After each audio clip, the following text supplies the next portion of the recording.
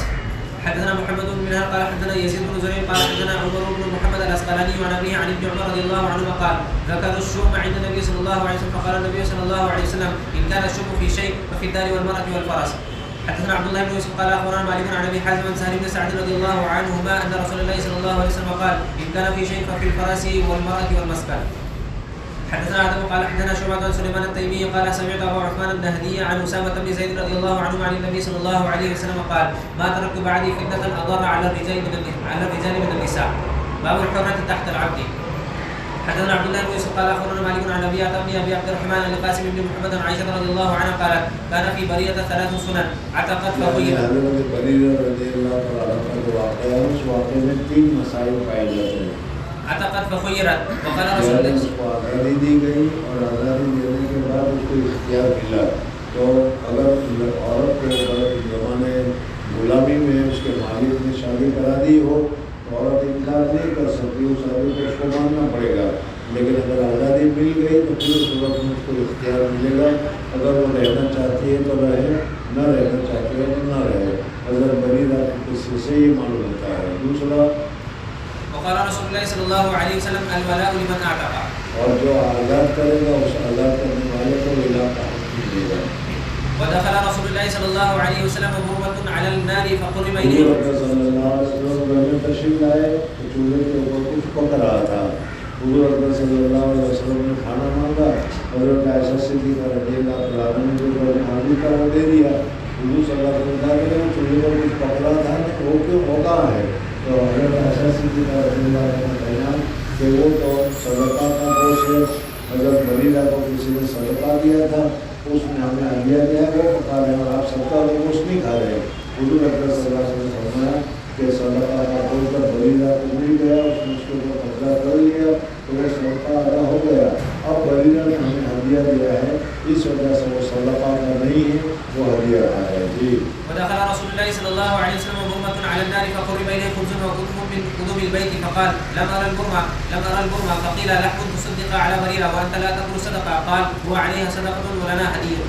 باب لا يتزوج أكثر من 4 لقوله تعالى مثنى وثلاث. اگر کسی آدمی کو نکاح کرنا ہے تو زیادہ سے زیادہ 4 عورتوں کے ساتھ نکاح کرنا جائز ہے. 4 عورتوں سے زیادہ ایک ساتھ نکاح کرنا جائز نہیں ہے.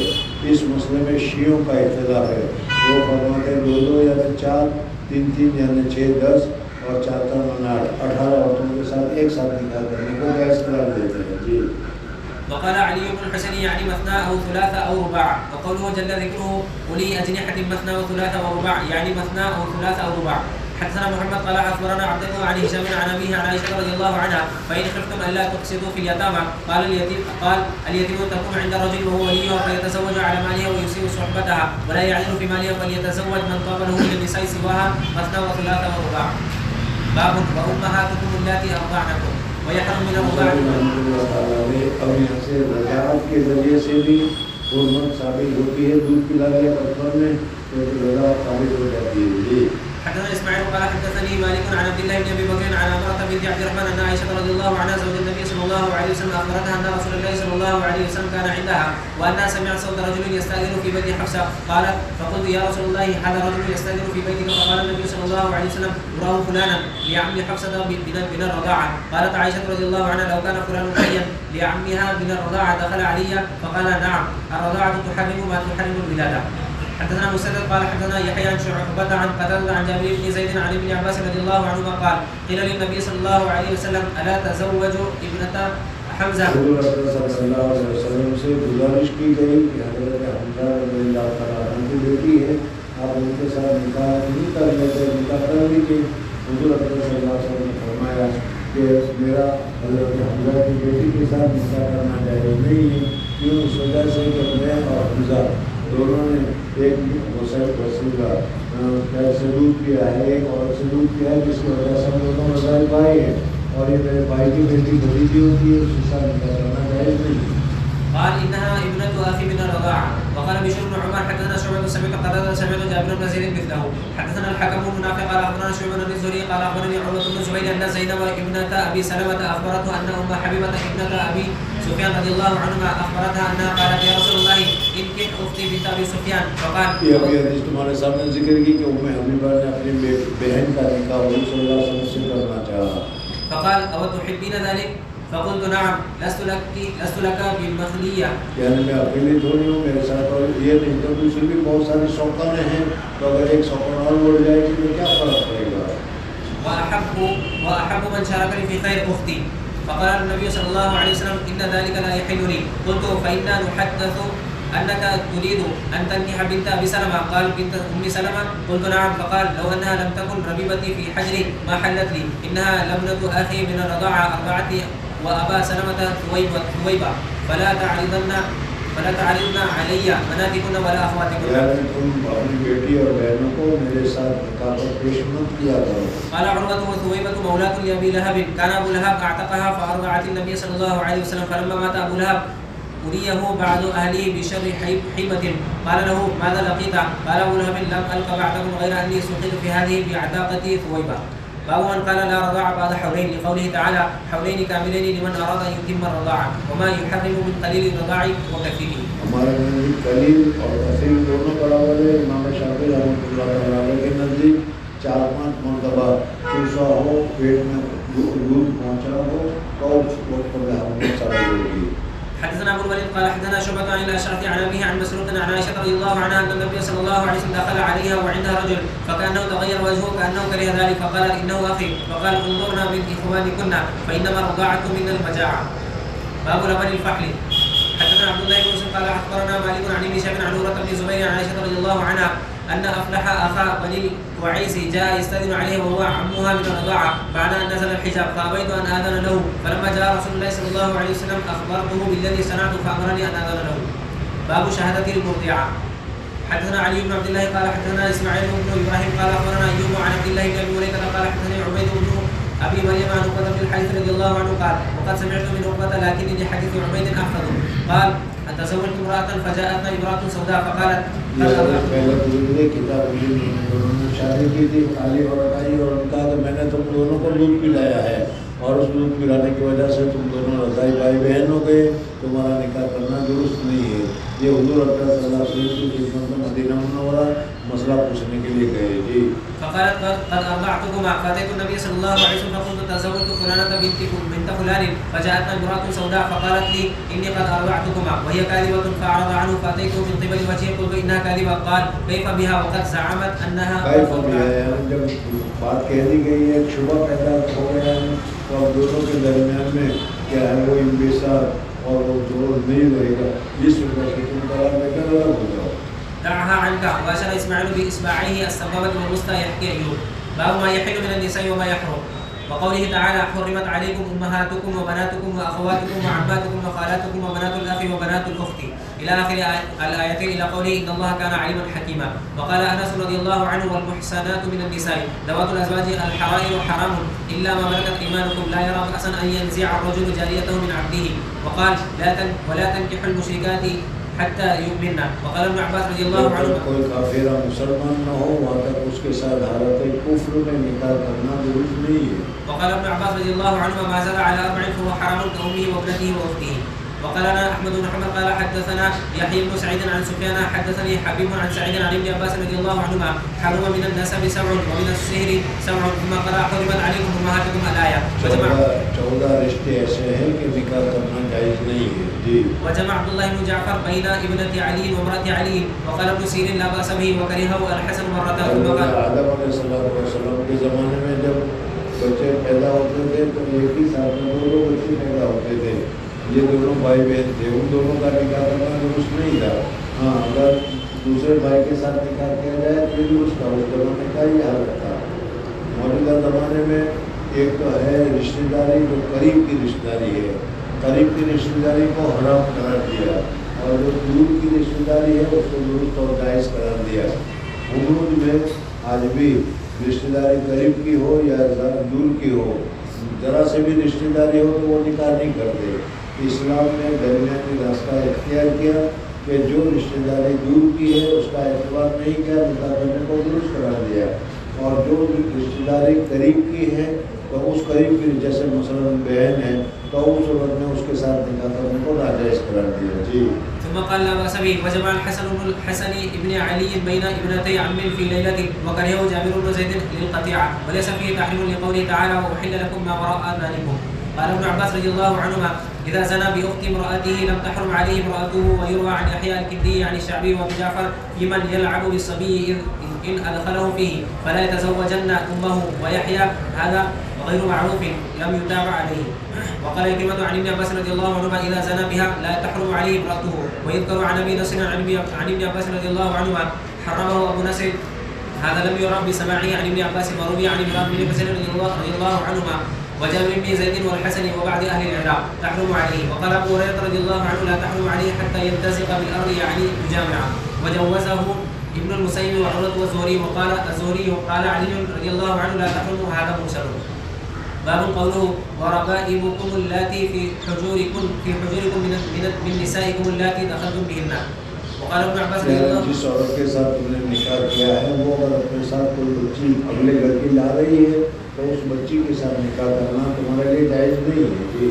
وقال ابن عباس رضي الله عنهما الدخول والمسيس واللماس هو الجماع. ومن قال بنات بلدها هن بناته في تحريم لقول النبي صلى الله عليه وسلم لأم حبيبة لا تعرضن علي بناتكن ولا أخواتكن. وكذلك حلائل ولد الأبناء هن حلائل الأبناء.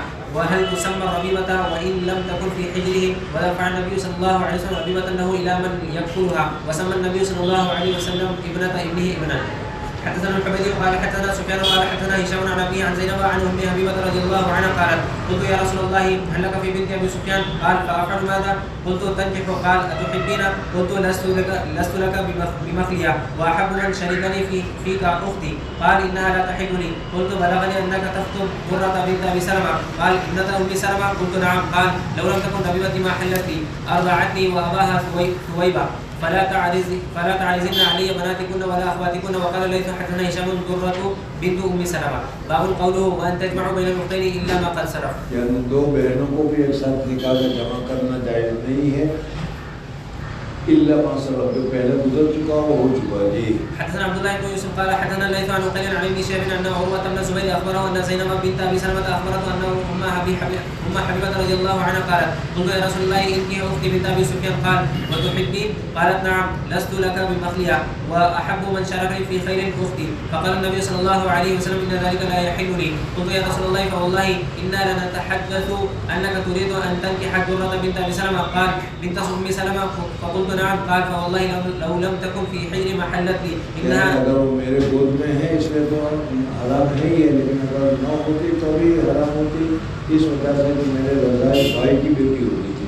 انها لابنة اخي من الرضاعة ارضعتني وابا سلمة ثويبة فلا تعرزن علي بناتكن ولا اخواتكن. باب لا تنكح المرأة على عمتها. حدثنا عبدان قال اخبرنا عبد الله قال اخبرنا عاصم عن الشعبي سمع جابر رضي الله عنه قال نهى رسول الله صلى الله عليه وسلم ان تنكح المرأة على عمتها وخالتها. وقال داود وابن عون عن الشعبي عن ابي هريرة رضي الله عنه. حدثنا عبد الله بن يوسف قال اخبرنا مالك عن ابي الزناد عن العرج عن ابي هريرة رضي الله عنه ان رسول الله صلى الله عليه وسلم قال لا يجمع بين المرأة وعمتها ولا بين المرأة وخالتها.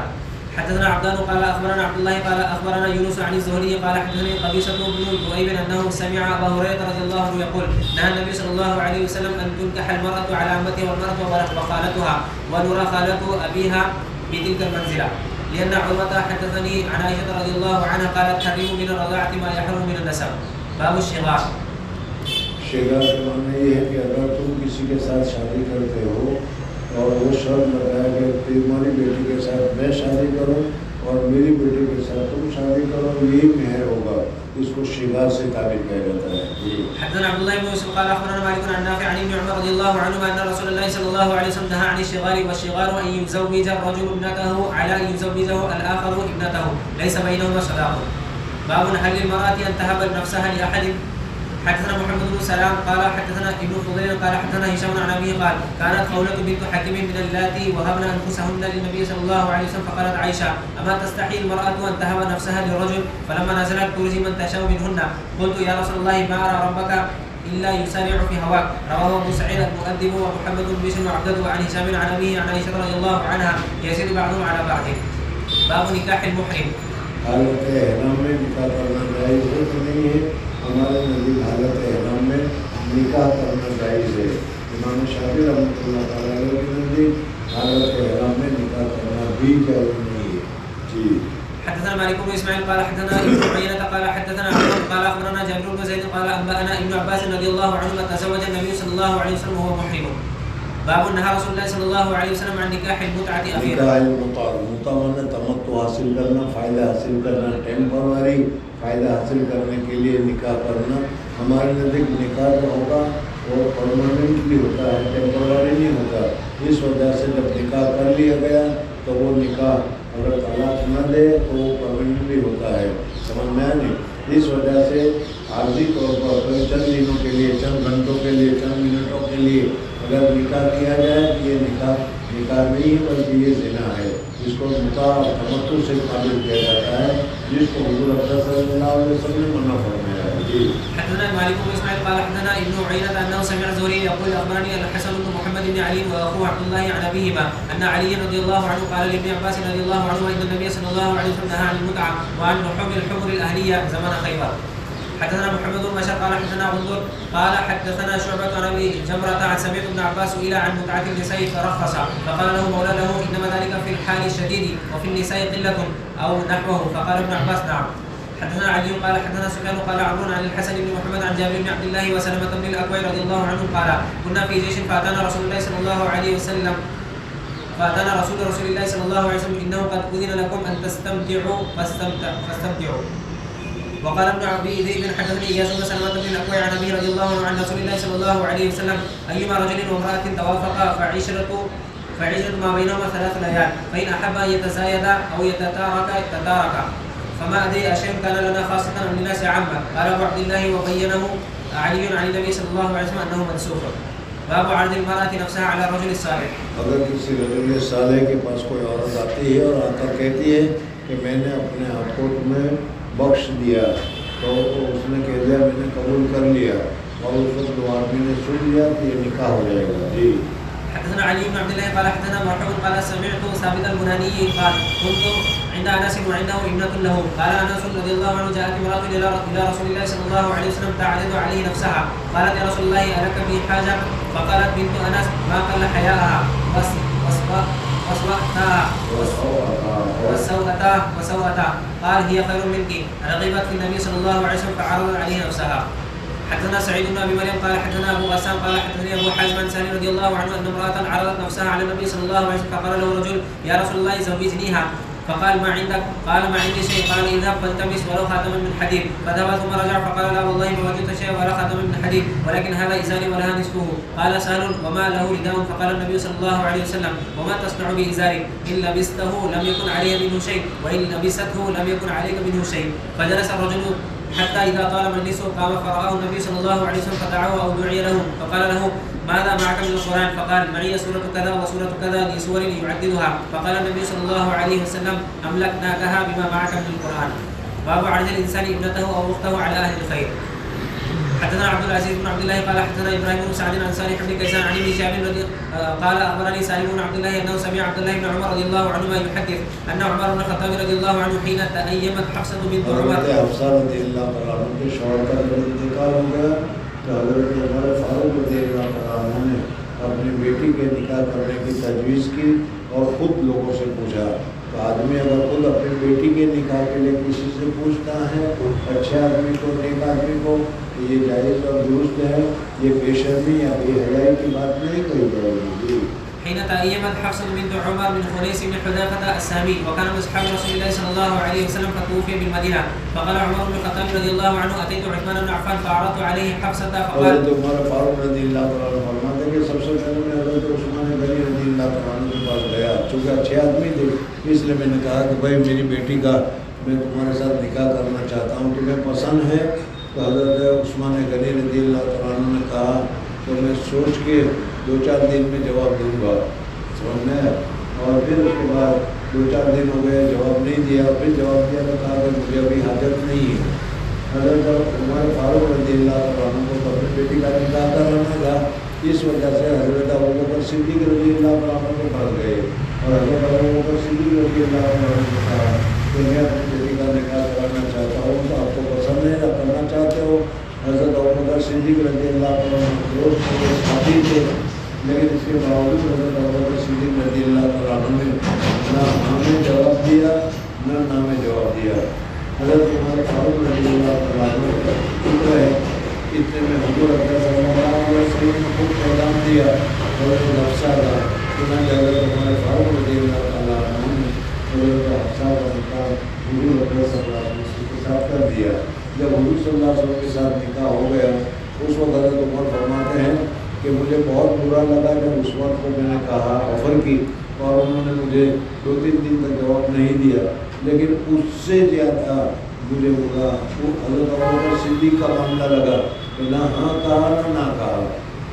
حالانکہ میرے دوست تھے کہ حضرت ابوبکر صدیق رضی اللہ عنہ نے فرمایا کہ حضور اکرم صلی اللہ علیہ وسلم نے میرے سامنے تذکرہ کیا تھا کہ بات چل رہی ہے، حضور صلی اللہ علیہ وسلم خود حفصہ کے ساتھ نکاح کرنے کا ارادہ فرما رہے ہیں، اس وجہ سے میں ہاں کہتا تو بھی نہ کہتا تو بھی حضور صلی اللہ علیہ وسلم کا یہ بھید ظاہر ہو جاتا، اس وجہ سے نہ میں نے ہاں کہا نہ میں نے نہ کہا۔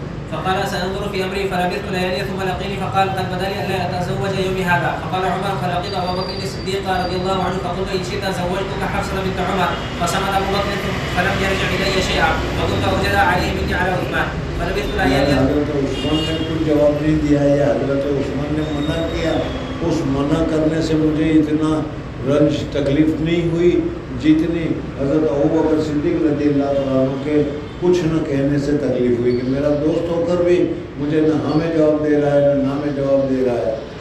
فلبثت ليالي ثم خطبها رسول الله صلى الله عليه وسلم فأنكحتها إياه فلقيني أبو بكر فقال لعلك وجدت علي حين عرضت علي حفصة فلم أرجع إليك شيئا قال عمر قلت نعم قال أبو بكر حضرت ابو بکر نے خود ہی کہا گیا اے عمر جب تمہیں اپنی بیٹی کو مجھے آفر کی تھی اور میں نے اس کا جواب نہیں دیا تو تمہیں بہت برا لگا ہوگا، تو حضرت تمہارے فاروق رضی اللہ عنہ فرمایا کہ ارے کیا بہت برا لگا تو میرا دوست ہو کر مجھے ایسا جواب نہیں دیا، نہ یہ کیا نہ جواب دیا، نہ بھی نہیں کہا ہاں بھی نہیں کہا، مجھے لٹکائے رکھا۔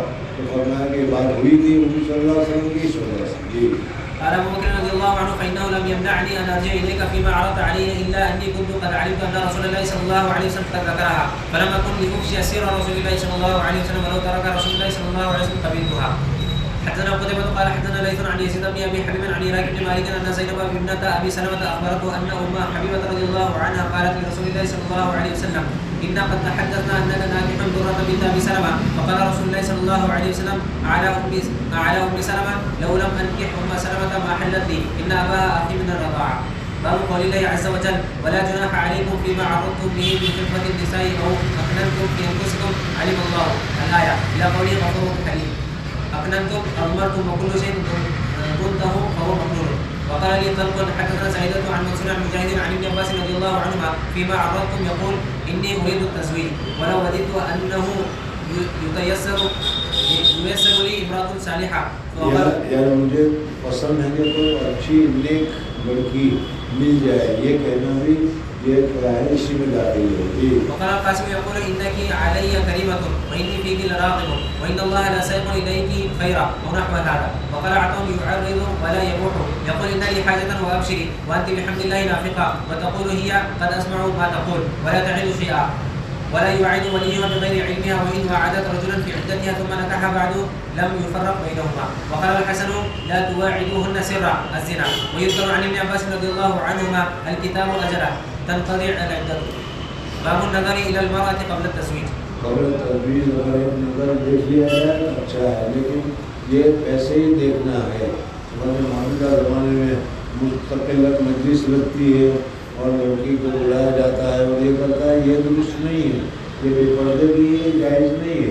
یہ تو یہی کہ راستے میں کہیں مل گئی اور تم نے اس کو دیکھ لیا، حالانکہ دیکھنا جائز نہیں تھا، لیکن چونکہ تم شادی کرنے والے ہو، شادی کرنا چاہتے ہو، اس وجہ سے اگر تم اس کو ایک نظر دیکھ لو تو یہ دیکھنا جائز اور درست کرے گا. جی.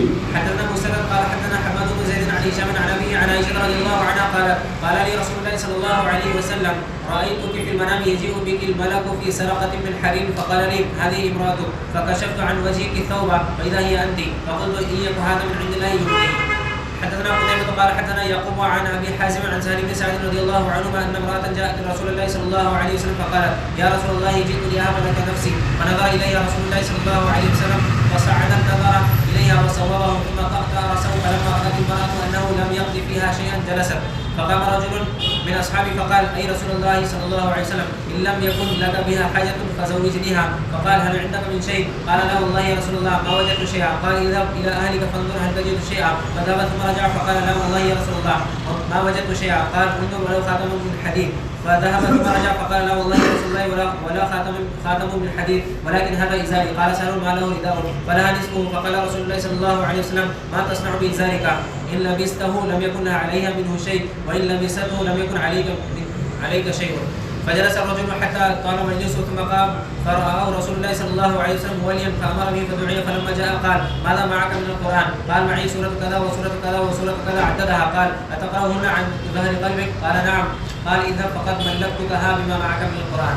باب من قال لا نكاح إلا بولي.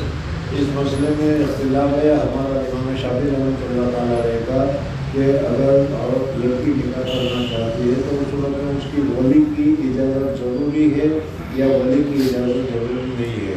ہمارے نزدیک اگر لڑکی نابالغہ ہے تو چونکہ نابالغہ کو ابھی پوری طریقے سے سمجھ نہیں ہوتی اس وجہ سے اس کی ولی کی اجازت ضروری ہے تاکہ ولی اس کے لیے جو خیر ہو جو اچھا ہو اس کو مطالعہ کر سکے. امام شافعی رحمۃ اللہ تعالیٰ علیہ کے نزدیک اس مسئلے میں اختلاف ہے. امام شافعی رحمۃ اللہ علیہ کا اعتبار ہونا سیبہ اور باقیرہ کا. اگر لڑکی باقیرہ ہے تو پھر صورت میں اجازت کی ضرورت ہے ورنہ کی اجازت کی ضرورت نہیں ہے. جی. لقول الله تعالى وإذا طلقتم النساء فبلغن أجلهن فلا تعضلوهن فدخل فيه الثيب وكذلك البكر. وقال ولا تنكحوا المشركين حتى يؤمنوا. وقال وأنكحوا الأيام منكم. قال يحيى بن سليمان حدثنا ابن وهب عن يونس وحدثنا احمد بن سالم قال حدثنا عنبسة قال حدثنا يونس عن ابن شهاب قال اخبرني عروة بن الزبير ان عائشة رضي الله عنها زوج النبي صلى الله عليه وسلم اخبرته ان النكاح في الجاهلية كان على 4 انحاء فنكاح منها نكاح الناس اليوم. اس حدیث میں حضرت عائشہ صدیقہ رضی اللہ تعالیٰ عنہ نے زمانے جاہلیت میں جو نکاح ہوا کرتے تھے اس کی تفصیل بتائی ہے. 4 طریقے سے نکاح ہوا کرتے تھے. حضور اکرم صلی اللہ علیہ وسلم نے اس میں جو نکاح حرام تھا، ناجائز تھا، زنا تھا اس کو تو منسوخ کر دیا، اس کو تو کینسل کر دیا اور جو جائز نکاح تھا اس کو باقی رکھا. بہرحال حضرت عائشہ صدیقہ رضی اللہ تعالیٰ عنہ فرماتی ہے کہ زمانے جاہلیت میں نکاح کی 4 صورتیں تھیں. جی. فنكاح منها نكاح الناس اليوم يخطب الرجل الى رجل. نکاح الناس اليوم ایک تو یہی طریقہ بات کر نکاح ہو رہا ہے کہ بیوی کے ساتھ کیا ہے پیغام دیا جاتا ہے اور پھر بیٹھ کر اجازت قبول ہوتا ہے اور اجازت قبول ہونے کے بعد نکاح ہو جاتا ہے. یہ صحیح طریقہ ہے، صحیح راستہ ہے. یہ بھی زمانے جاہلیت میں تھا، اس کو اسلام نے باقی رکھا. جی. يخطب الرجل الى رجل وليته او ابنته فيصدقها ثم اب ينكحها. اس میں یہ ہے کہ یا تو لڑکی یا اس کا ولی اس کے ساتھ طے ہوتا ہے اور وہ طے ہونے کے بعد اس کے ساتھ نکاح ہوتا ہے. ونكاح الآخر كان الرجل يقول لامرأته إذا طهرت من طمثها أرسلي إلى دوسری صورت یہ تھی کہ اگر کسی عورت کے ساتھ نکاح ہو گیا ہے، نکاح والی عورت ہے وہ، لیکن لڑکا تو کیا ہے ابھی اولاد ہوئی ہے لیکن وہ دونوں میاں بیوی یہ چاہتے ہیں کہ اس کو کسی بہت اچھے خوبصورت، بہت اچھے عقل مند، بہت اچھے شکل و صورت والے آدمی کا بیج مل جائے تاکہ ہمارا جو بچہ ہو وہ عقل کے اعتبار سے بھی، خوبصورتی کے اعتبار سے بھی، صحت و قوت کے اعتبار سے بھی وہ اچھا ہو. اس وجہ سے وہ بیوی کو کہتا تھا کہ اگر تم یہ چاہتی ہو کہ کسی کے ساتھ تم زیادہ زنا کرا لو تو کرا لو، اس سے بیج حاصل کر لو. اب ایسے آدمی کے ساتھ وہ بیج حاصل کرے گی جو عقل میں بہت بڑا ہے، مالدار میں بہت بڑا ہے، شکل و صورت میں بہت بڑا ہے. اب اس سے وہ بیج لے کر آئے گی تو یہ سمجھا جائے گا کہ اس کا لڑکا ایسا ہی ہوگا. ایک طریقہ یہ تھا. اور پھر اس وقت وہ نکاح نہیں کرتی تھی وہ زنا کرا کے اس بیچ کو لے آتی تھی اور پھر اپنے گھر میں بچہ ہوتا تھا، سمجھ میں آئے؟ اور اس صورت میں یہ بچہ ہوتا تھا. یہ دوسری شکل تھی، یہ ناجائز تھی. موجودہ زمانے میں ایک ابھی جو مسئلہ چل رہا ہے اس میں سیروگیٹ بچے کا مسئلہ ہوتا ہے، سمجھ میں؟ اس میں یہی ہوتا ہے کہ تمہیں اگر ضرورت ہے تو تم کسی دوسرے کا بیج لے کر اپنی بیوی کے رامدانی میں ڈال دو اور اس صورت میں بچہ کرو. یہ وہی زمانے جاہلیت کا نکال کے دوسری صورت ہے جو موجودہ زمانے میں شکل و صورت بدل تمہارے سامنے آ رہی ہے. حضور اکرم صلی اللہ علیہ وسلم اس کو ناجائز قرار دیا ہے اور حضور اکرم صلی اللہ علیہ وسلم اس کو منسوخ قرار دیا ہے. اس وجہ سے اس طریقے سے کرنا جائز نہیں ہے. دو صورتیں یہ ہو گئی. تیسری شکل ارسل الى فلان فاستبدعي منه ويعتزلها زوجها ولا يمسها ابدا حتى يتبين یعنی اب جب یہ دوسرے مرد کے ساتھ اس کا بیج لے کر آئے گی تو جب تک وہ بچہ اس میں ٹھہر نہیں جائے گا، بچہ ہوگا نہیں، وہاں تک یہ اصلی شوہر جو ہے وہ بھی اس کو ہاتھ نہیں لگائے گا، جمع وغیرہ نہیں کرے گا وہ. جی حتى يتبين حملها من ذلك الرجل الذي تستبدع منه فاذا تبين حملها اصاب زوجها اذا احب بينما يفعل ذلك رغبة في نجابة الولد. یہ اس وجہ سے کیا جاتا تھا رغبتاً فی نجابت، یا اچھا پھل ملے یا اچھا لطفہ ملے یا اچھا آدمی ملے، اس وجہ سے اچھائی کی وجہ سے یہ کیا جاتا تھا. فكان هذا النكاح نكاح الاستبراع ونكاح آخر يجتمع الرهط ما دون العشرة. یہ ایک اور تھی کہ 10 آدمی سے کم آدمی، 10 آدمی سے کم آدمی ایک عورت کے ساتھ زنا کرتے تھے اور 10 زنا کرتے تھے. 10 زنا کرنے کے 10 زنا روزانہ کیا کرتے تھے یا جب بھی کرتے تھے وہ 10 ہی کی. یہ ایک عورت پہلے 10 کی تھی، اب 10 آدمی اس کو استعمال کرتے تھے. اب اس میں کسی نہ کسی کا تو علوق ہو ہی جائے گا اور اس صورت میں بچہ ہوگا. اب بچہ ہونے کے بعد یہ عورت جس کے ساتھ 10 آدمی لگے ہوئے تھے، یہ عورت کہتی کہ یہ لڑکا تیرا ہے، یہ کہتی یہ لڑکا تیرا ہے. عورت جس کو لڑکے کو ثابت کر دے یا جس کے متعلق کہہ دے وہ اس کا لڑکا سمجھا جائے گا اور ساری کفالت کی ذمہ داری اب صرف 10 میں سے اس ایک کے اوپر ہوگی. اور اس کے یہ تیسرا طریقہ تھا یجم اور رخ تو يجتمع الرهط ما دون العشرة جو 10 سے کم ہوتے تھے 9 آدمی. فيدخلون على المرأة كلهم يصيبها فإذا حملت ووضعت ومر عليها ليال بعد أن تضع حملها. بچہ پیدا ہو جاتا تھا، چند دن گزر جاتے تھے، چند دن گزر جانے کے بعد وہ جو عورت ہوتی تھی اس عورت کو اختیار ہوتا تھا کہ وہ لوگوں میں اعلان کرتی یہ فلانے کا بچہ ہے، چاہے اس کا ہو یا نہ ہو. اس لیے کہ لطفہ کس کا جم گیا ہے وہ تو معلوم نہیں، لیکن اگر اس عورت نے کہہ دیا کہ اس کا بیٹا ہے تو اس آدمی کا کیا ہے چلتا ہی نہیں تھا، وہ کہہ رہا تھا، اس کو ماننا ہی پڑتا تھا کہ اس کا بیٹا ہے. ارسلت الیہم فلم یستطع رجل منهم ان یمتنع فلم یستطع رجل منهم، کسی آدمی کو پھر اس سے انکار کرنے کا کوئی موقع نہیں ہوتا تھا. حتى يجتمعوا عندها تقول لهم قد عرفتم الذي كان من امركم وقد ولدتم وهو ابن يفعل. جانتے ہو تمہارے معاملے کو کیا معاملہ ہے، تم نے بھی جمع کیا ہے، تم نے بھی جمع کیا ہے، تم نے بھی جمع کیا ہے، تم نے بھی جمع کیا ہے، یہ تم جانتے ہو. وقد ولدت فهو ابنك يا فلان تسمي من احبت باسمه فيلحق جس کا نام لینا چاہتی وہ عورت لے لیتی اور وہ اس کا لڑکا سمجھا جاتا. فيلحق به ولدها ولا يستطيع ان يمتنع به الرجل. انکار کرنے کی کوئی گنجائش ہی نہیں ہوتی تھی. ونکاح الرابع اور چوتھا طریقہ ہے، اور چوتھا طریقہ ہے جو آج بھی ہوتا ہے کہ کیا ہے رنڈیوں کے پاس جاتے ہیں اور اس طریقے سے. جی يجتمع الناس الكثير فيدخلون على المرأة لا تمتنع ممن جاءها. ممن جاء، جو اس عورت کے پاس آئے گا وہ عورت اس کو انکار نہیں کرے گی، جمع کرنے دے گی، زنا کرنے دے گی. یہی وہ سنتے ہیں جو آج کل رنڈیوں میں ہوا کرتے ہیں کہ جو بھی اس کے پاس جاتا ہے وہ زنا کر کے آتا ہے. وهن البغايا كنا ينصبن على ابوابهن رايات تكون علما فمن ارادهن دخل عليهن فاذا حملت احداهن ووضعت اور حملها. ان کی علامت یہ ہوتی تھی کہ یہ بغایا کا گھر ہے، رنڈیوں کا گھر ہے، اس کے لیے خاص طور پر کچھ جھنڈے لگے ہوئے ہوتے ہیں جس کے ذریعے سے پتہ نہیں لگتا تھا کہ یہ وہ گھر ہے کہ جہاں لڑکیاں رہتی ہے یا رہی ہے. اب جو بھی اس کے پاس جائے گا وہ انکار نہیں کرے گی. جی فاذا حملت احداهن ووضعت حملها جمعوا لها ودعوا لهم الإقافة ثم الحقوا ولدها. اب اس کے بعد یہ لوگ پتہ نہیں، پہلی صورت میں تو 9 آدمی تھے، 10واں نہیں تھا، 9 آدمی تھے، لیکن یہاں تو 9 نہیں 90 بھی ہو سکتے ہیں. اس کے اور اب اس صورت میں قیافہ شناس اس زمانے میں لوگ ہوا کرتے تھے کہ شکل و صورت کے اعتبار سے پہچان لیتے تھے کہ اس کا بیٹا ہے. قیافہ شناس اس کو کہا جاتا تھا. تو اس قیافہ شناس کو بلایا جاتا تھا. وہ اس کے آنکھ ناک منہ پاؤں ہاتھ انگلیاں وغیرہ سب دیکھ کر وہ یہ کہتا تھا کہ اس کا قیافہ اس آدمی کے ساتھ زیادہ ملتا جلتا ہے, اس وجہ سے یہ بچہ اس کا ہوگا. جی. ودعوا لهم القافة ثم ألحقوا ولدها بالذي يرون فالتاط به ودعي ابنه لا يمتنع من ذلك فلما بعث محمد صلى اس الله وجہ سے کہ یہ جو قیافہ شناس جو ہے وہ جو بتا دیتے تھے وہ بات گویا کہ 100% یقینی اس زمانے میں سمجھی جاتی تھی قیافہ کی وجہ سے. جی. ولما بعث محمد صلى الله عليه وسلم بالحق هدم نكاح الجاهلية كله إلا نكاح الناس اليوم. حضور صلی اللہ علیہ وسلم نے تشریف لانے کے بعد جو غلط طریقے, جو غلط راستے, جو غلط چیزیں دنیا میں نافذ تھی ان کو منسوخ کیا. ان میں سے بھی حضور اکرم صلی اللہ علیہ وسلم نے نکاح کے سلسلے میں یہ جو 3 طریقے تھے وہ غلط تھے, اس کو کینسل کیا اور ایک طریقہ جو آج کل رائج ہے اس کو باقی رکھا. حدثنا يحيى قال حدثنا وكيع عن هشام بن عروة عن أبيه عن عائشة رضي الله عنها وما يتلى عليكم في الكتاب في يتامى النساء اللاتي لا تؤتونهن ما كتب لهن وترغبون أن تنكحوهن.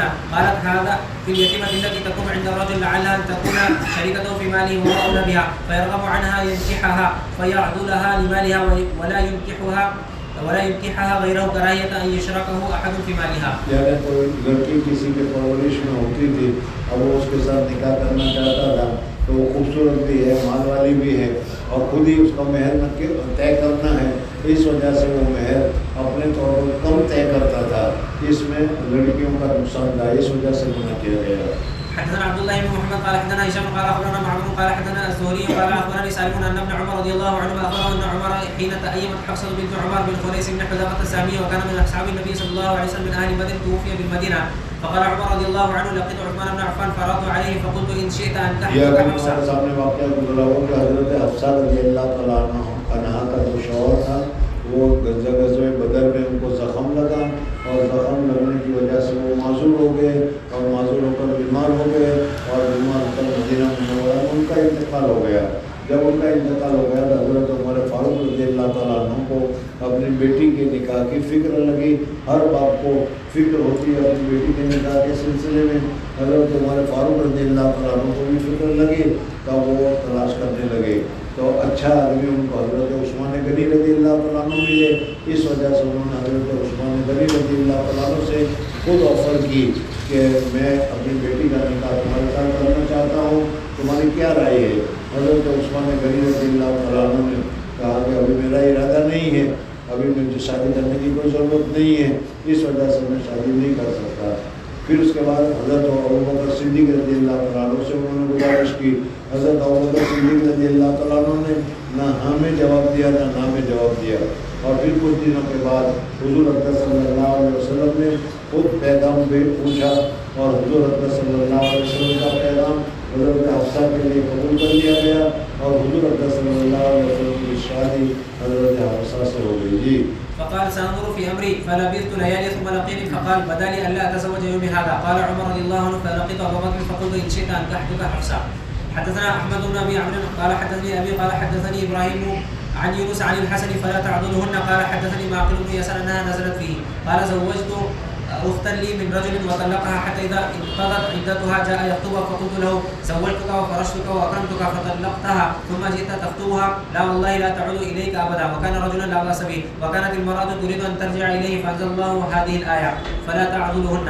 فقلت الان افعل يا رسول الله. اس زمانے میں جب ایک مرتبہ آدمی کسی عورت کے ساتھ شادی کر لیتا تھا تو بس یوں سمجھ لو کہ وہ عورت اس کی داستہ بن جاتی تھی, غلام بن جاتی تھی. طلاق لینے کے بعد بھی وہ جو پرانا شوہر ہے وہ اس کے اوپر حکم چلاتا رہتا تھا. وہ جس کے ساتھ چاہتا تھا اسی کے ساتھ اس کا دوبارہ نکاح ہو سکتا تھا. اگر وہ انکار کر دے تو یہ عورت اس کے ساتھ نکاح نہیں کر سکتی تھی. لیکن قرآن پاک کی جب یہ آیت نازل ہوئی یہ مسئلہ ختم ہو گیا. جی. فقلت الان افعل يا رسول الله. قال فزوجها اياه. باب اذا كان الولي هو الخاطب. وخطب المغيرة بن شعبة امرأة هو أولى الناس بها فأمر رجل فزوجه. وقال عبد الرحمن بن عوف لأم حكيم بنت طارد أتجعلين أمرك إلي؟ قالت نعم. فقال قد تزوجتك. وقال عطاء ليشهد أني. یہ اچھا راستہ ہے، کوئی اچھی سی مل جائے تو اسے کہہ دینا، پوچھ لینا کہ کیا تم مجھے وکیل بناتی ہو تو میں تمہارا نکاح جس کے ساتھ طے کرا دوں؟ تو کہا ٹھیک ہے، تو پھر جو گواہ مل کر کہہ دینا تو اس کا نکاح میں نے اپنے ساتھ ہی کرا دیا. جی.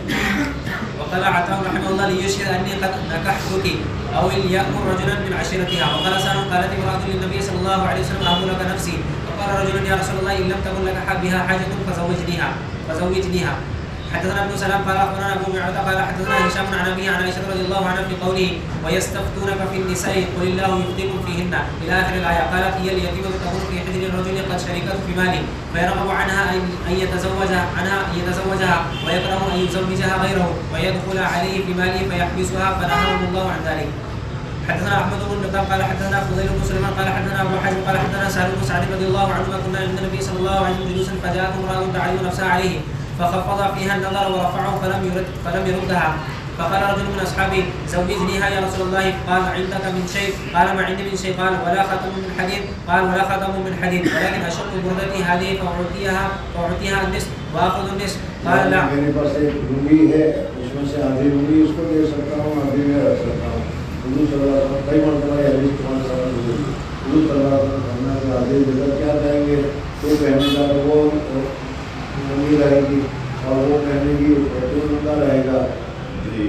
قال لا. هل معك من القرآن شيء؟ قال نعم. قال اذهب فقد زوجتكها بما معك من القرآن. باب إنكاح الرجل ولده الصغار بقوله تعالى واللائي لم اگر يحضن. کسی آدمی نے اپنے چھوٹے بچوں کا، باپ اپنے چھوٹے بچوں کا نکاح کرا دیتا ہے اپنے باپ کی ولایت کی وجہ سے، تو چھوٹی بچیوں کا نکاح کرا دیتا ہے باپ اپنی ولایت کی وجہ سے، تو یہ جائز و درست ہے. موجودہ زمانے میں ہمارے یہاں حکومت کے اعتبار سے، اسلامی اعتبار سے تو جائز ہے، جیسا کہ اس بات کا بھی معلوم ہوگا، لیکن حکومت کے اعتبار سے جب تک لڑکی 18 سال کی نہ ہو جائے وہاں تک نکاح کرنا بھی جائز نہیں ہے، نکاح کرانا بھی جائز نہیں ہے، نکاح پڑھانا بھی جائز نہیں ہے، سب کو سزا ہو جائے گی. جی. فجعل عدتها 3 أشهر قبل البلوغ.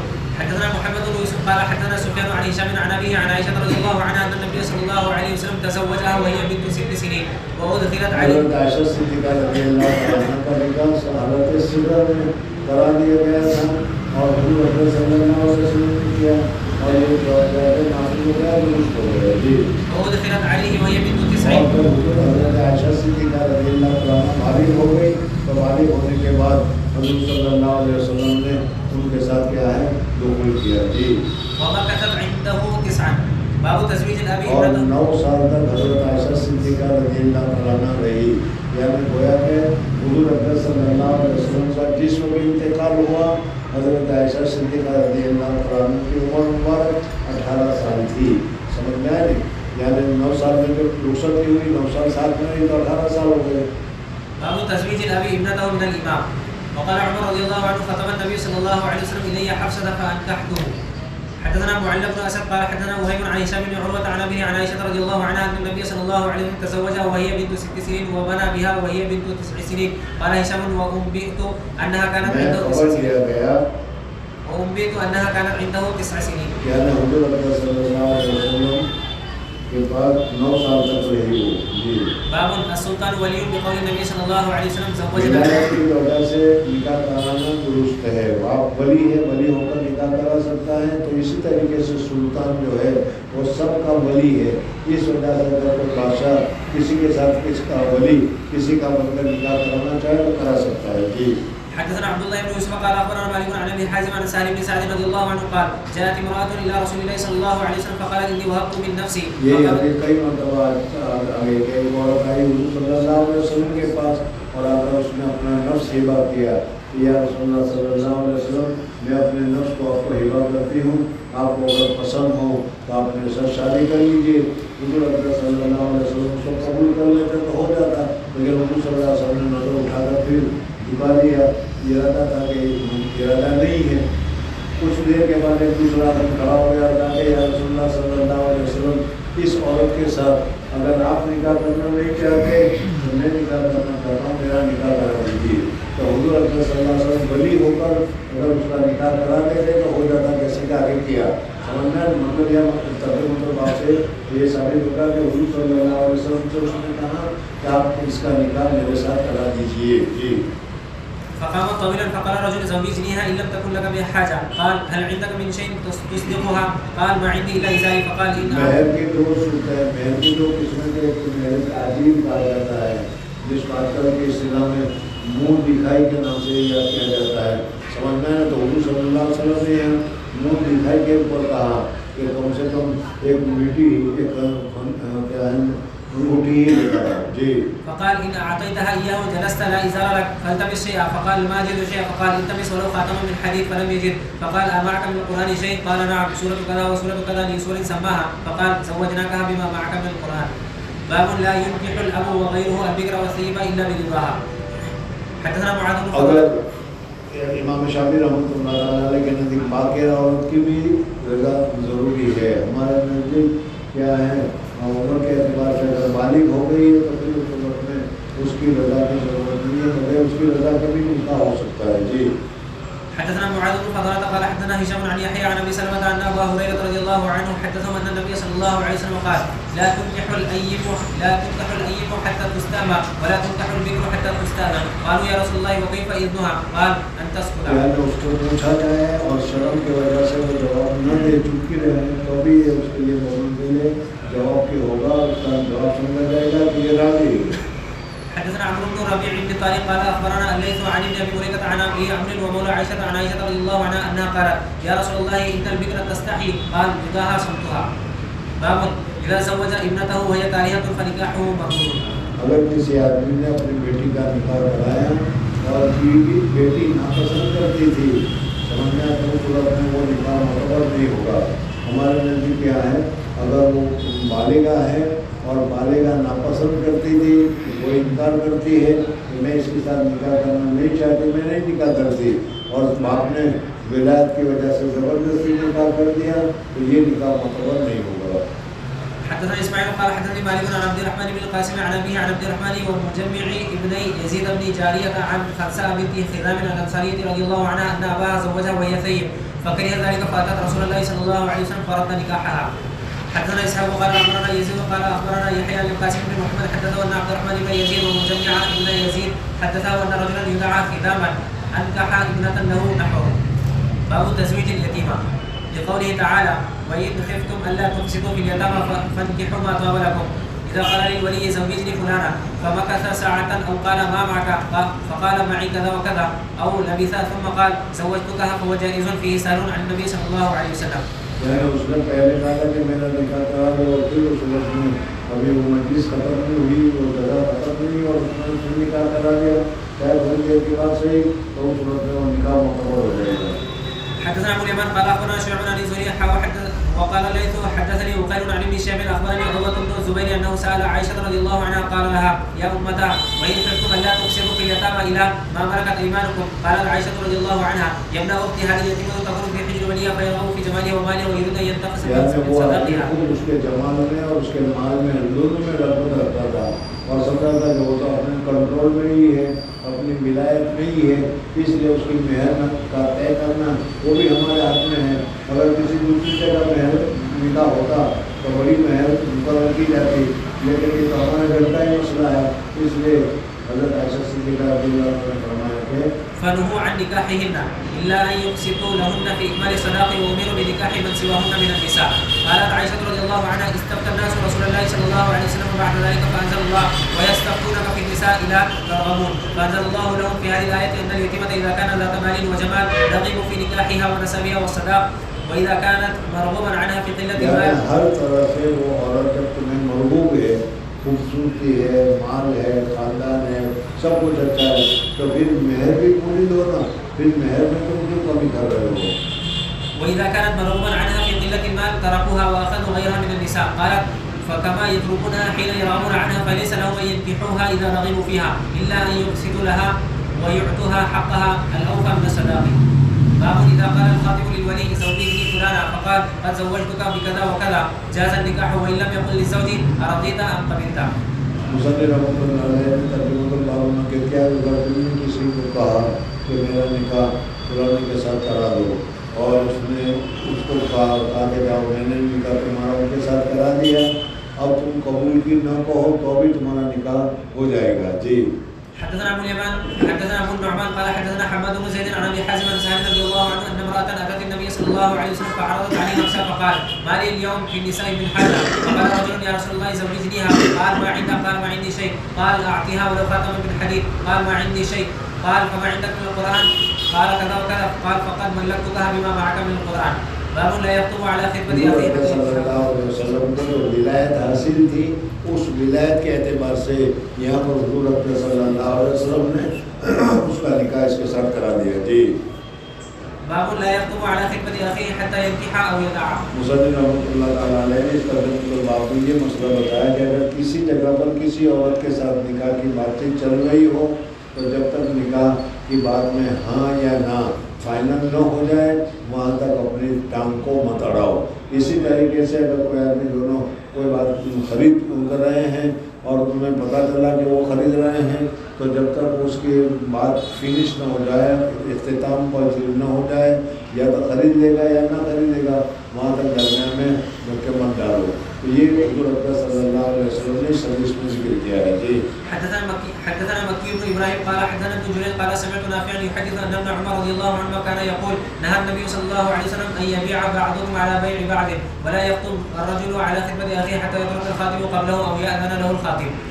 حدثنا يحيى بن بكير قال حدثنا الليث عن جابر بن ربيعة عن الأعرج قال ابو هريرة رضي الله عنه يأثر عن النبي صلى الله عليه وسلم قال إياكم والظن فإن الظن أكذب الحديث ولا تجسسوا ولا تحسسوا ولا تباغضوا وكونوا إخوانا ولا يخطب الرجل على خطبة أخيه حتى ينكح أو يتركها.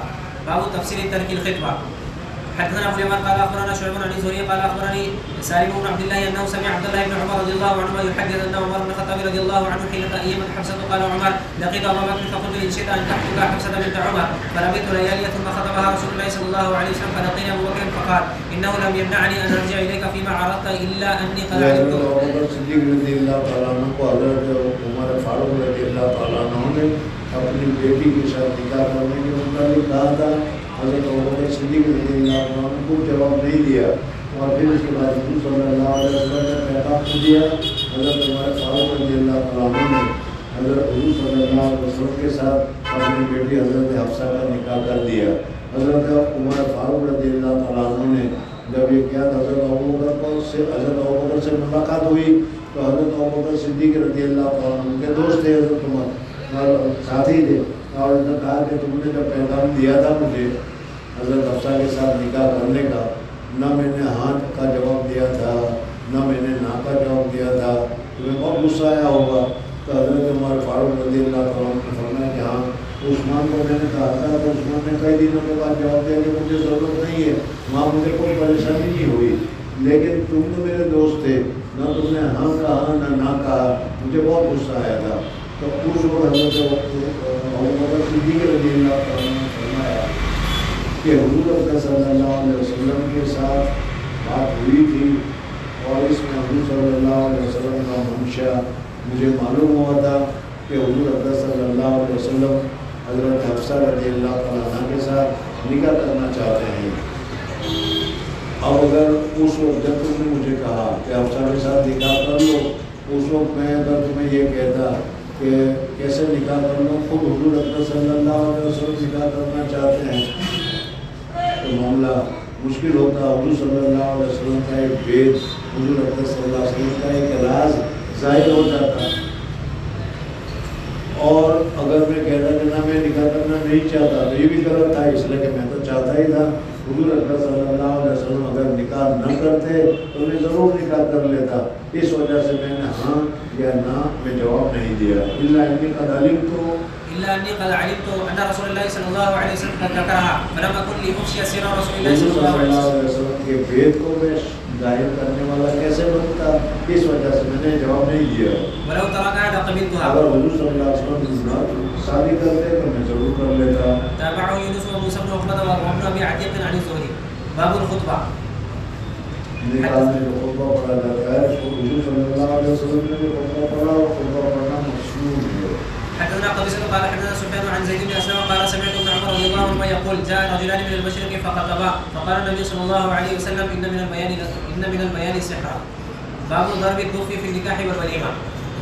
دف بجانا نکاح میں اعلان کرنے کے لیے ہے، اور نکاح میں اعلان کرنا اور لوگوں میں زیادہ سے زیادہ ظاہر ہو جائے کہ ان دونوں کا نکاح ہوا ہے، یہ افضل ہے، یہ بہتر ہے. جی. حدثنا مسدد عن بشر بن المفضل قال حدثنا خالد بن ذكوان قال قالت الربيع بنت معوذ بن عفراء جاء النبي صلى الله عليه وسلم فدخل حين بني علي فجلس على فراشك مجلسك مني فجعلت جويريات لنا يضربن بالدف ويندن من قتل من آباء يوم بدر إذ قالت إحداهن وفينا نبي يعلم ما في غد فقال دعي هذه وقولي بالذي كنت تقولين. باب قول الله تعالى وآتوا النساء صدقاتهن نحلة. عورتوں کو جو مہر مقرر کی جاتی ہے اس مہر کو ادا کرنے کا خوشی کے ساتھ، رغبت کے ساتھ، اچھی طریقے سے اس مہر کو ادا کرنے کا اہتمام کرنا چاہیے. وكثرة المهر وأدنى ما يجوز من الصداق وقوله تعالى وآتيتم إحداهن قنطارا فلا تأخذوا منه شيئا وقوله جل ذكره أو تفرضوا لهن. وقال سهل رضي الله عنه قال النبي صلى الله عليه وسلم ولو خاتما من حديد. حدثنا سليمان بن حرب قال حدثنا شعبة عن عبد العزيز بن صهيب عن انس رضي الله عنه ان عبد الرحمن بن عوف تزوج امرأة على وزن واد فرأى النبي صلى الله عليه وسلم بشاشة العرس فسأله فقال إني تزوجت امرأة على وزن واد. وعن قتادة عن انس رضي الله عنه ان عبد الرحمن بن عوف تزوج امرأة على وزن واد من ذهب. باب التزويج على القرآن وبغير صداق. یعنی مہر مقرر کیا گیا، ہمارے نزدیک مہر کی اقل مدت 10 درہم ہے اور زیادہ کے لیے کوئی حد نہیں ہے، مرد جتنا ادا کرنا چاہے پہلے. لیکن اس میں ایک بات اتنی یاد رکھ لیں کہ بعض حضرات مہر میں بڑی بڑی مہریں رکھنا یہ باہر سے شرط سمجھتے ہیں، تو یہ صحیح نہیں ہے. ورنہ زیادہ سے زیادہ مہر اگر تم ادا کر سکتے ہو، ادا کرنے کی تمہارے اندر طاقت ہے تو جائز ہے، لیکن فخر کے طور پر اس طریقے سے مہر کو مقرر کیا جائے یہ مناسب نہیں ہے. اسی طریقے سے دوسری چیز بھی ہے جو آج کل چل پڑی ہے، مہر تو مقرر کرتے ہیں لیکن پھر کیا ہے عورت سے معاف کرا دیتے ہیں کہ بھائی تم معاف کر دو. سمجھ میں تو یہ بھی اچھا نہیں ہے. جب تم نے مہر رکھی ہے تو اس کو اپنی ذمہ داری پر اس کو ادا کرنے کی کوشش کرنی چاہیے. جی. حدثنا علي بن عبد الله قال حدثنا سفيان سمعت ابا حازم سمعت سهل بن سعيد الساعدي يقول اني لفي القوم عند رسول الله صلى الله عليه وسلم اذ قامت امراه فقالت يا رسول الله انها قد وهبت نفسها لك فرأ فيها رايك فلم يجبها شيئا ثم قامت فقالت يا رسول الله انها قد وهبت نفسها لك فرأ فيها رايك فلم يجبها شيئا ثم قامت الثالثه فقالت انها قد وهبت نفسها لك فرأ فيها رايك فقام رجل فقال يا رسول الله انكحنيها قال هل عندك من شيء قال لا قال اذهب فاطلب ولو خاتم من حديد فذهب فطلب ثم جاء فقال ما وجدت شيئا ولا خاتم من حديد قال هل معك من القرآن شيء قال معي سورة كذا وسورة كذا قال اذهب فقد أنكحتكها بما معك من القرآن. باب المهر بالعروض وخاتم من حديد. حدثنا يحيى قال حدثنا وكيع عن سفيان عن ابي حازم عن سهل بن سعد رضي الله عنه ان النبي صلى الله عليه وسلم قال لرجل تزوج ولو بخاتم من حديد. باب الشروط في النكاح. وقال عمر رضي الله عنه مقاطع الحقوق عند شروطي. وقال المسور رضي الله عنه سمعت النبي صلى الله عليه وسلم ذكر صهرا له فاثنى عليه في مساهرتي فاحسن قال حدثني وصدقني ووعدني فوفاني. حدثنا ابو الوليد اس میں بتایا گیا کہ نکاح کرنے کے وقت میں جو شرائط دونوں قسم کی طرف سے دونوں جانے کی مرد اور عورت کی طرف سے جو شرائط متعین کیے جائیں ان شرائط کی رعایت کرنا، ان شرائط کو پورا کرنا لازم اور ضروری ہے. حدثنا ابو الوليد هشام بن عبد الملك قال حدثنا ليث عن يزيد بن ابي حبيب عن ابي الخير عن عقبه رضي الله عنه عن النبي صلى الله عليه وسلم قال احق ما اوفيتم من الشروط ان توفوا به ما استحللتم به الفروج. باب الشروط التي لا تحل في النكاح. وقال ابن مسعود رضي الله عنه لا تشترط المرأة طلاق اختها. حدثنا نکاح کی بات ہو رہی ہے، وہ جس کے ساتھ تم نکاح کرنا چاہ رہے ہو وہ اگر یہ شرط کرے کہ میں تمہارے ساتھ نکاح کرنے کے لیے تیار ہوں یا میں تیرے ساتھ نکاح کر رہی ہوں لیکن تیری پہلی بیوی ہے اس کو تم پہلے طلاق دو تب میں نکاح کرو، اس قسم کی شرطیں رکھنا یا ان قسم کی شرطوں کو معتبر قرار دینا درست نہیں ہے. حدثنا عبيد الله بن موسى عن زكريا وهو ابن ابي زايدة عن سعد بن ابراهيم عن ابي سلمة عن ابي هريرة رضي الله عنه عن النبي صلى الله عليه وسلم قال لا يحل لامرأة تسأل طلاق اختها لتستفرغ صحفتها فإنما لها ما قدر لها. باب السفرة للمتزوج. ورواه عبد الرحمن بن عوف رضي الله عنه عن النبي صلى الله عليه وسلم حدثنا عبد الله بن یعنی يوسف اس زمانے میں جو شادی ہوتی تھی اور ایک قسم کی خوشبو لگاتی تھی، اس میں کچھ سفرا پیلا پن پایا جاتا تھا. میاں بیوی آپس میں ایک دوسرے کے ساتھ ملاقات کرتے تھے اور معانقہ وغیرہ کرتے تھے، تو وہ کپڑے پر جو خطوط وغیرہ یا رنگ وغیرہ لگا ہوا ہوتا تھا وہ اس کپڑے پر لگ جایا کرتا تھا. یہ اس کا مطلب ہے.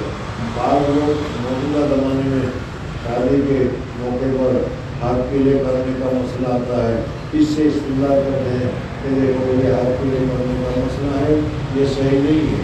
سمجھنا ہے یہ تو زمانے میں خوشبو بھی وہ حضرت عبدالرحمن بن عوف کو لگ گئی تو حضور اکرم صلی اللہ علیہ وسلم دے گا کہ حضرت عبدالرحمن بن عوف رضی اللہ تعالیٰ مکہ سے آئے ہیں اور ان کے پاس بیوی تو ہے نہیں، اور یہ جو خوشبو یا یہ جو کلر لگ گیا ہے وہ عورتوں کی وجہ سے لگتا ہے، اس لیے پوچھا ماں یہ کیا ہے؟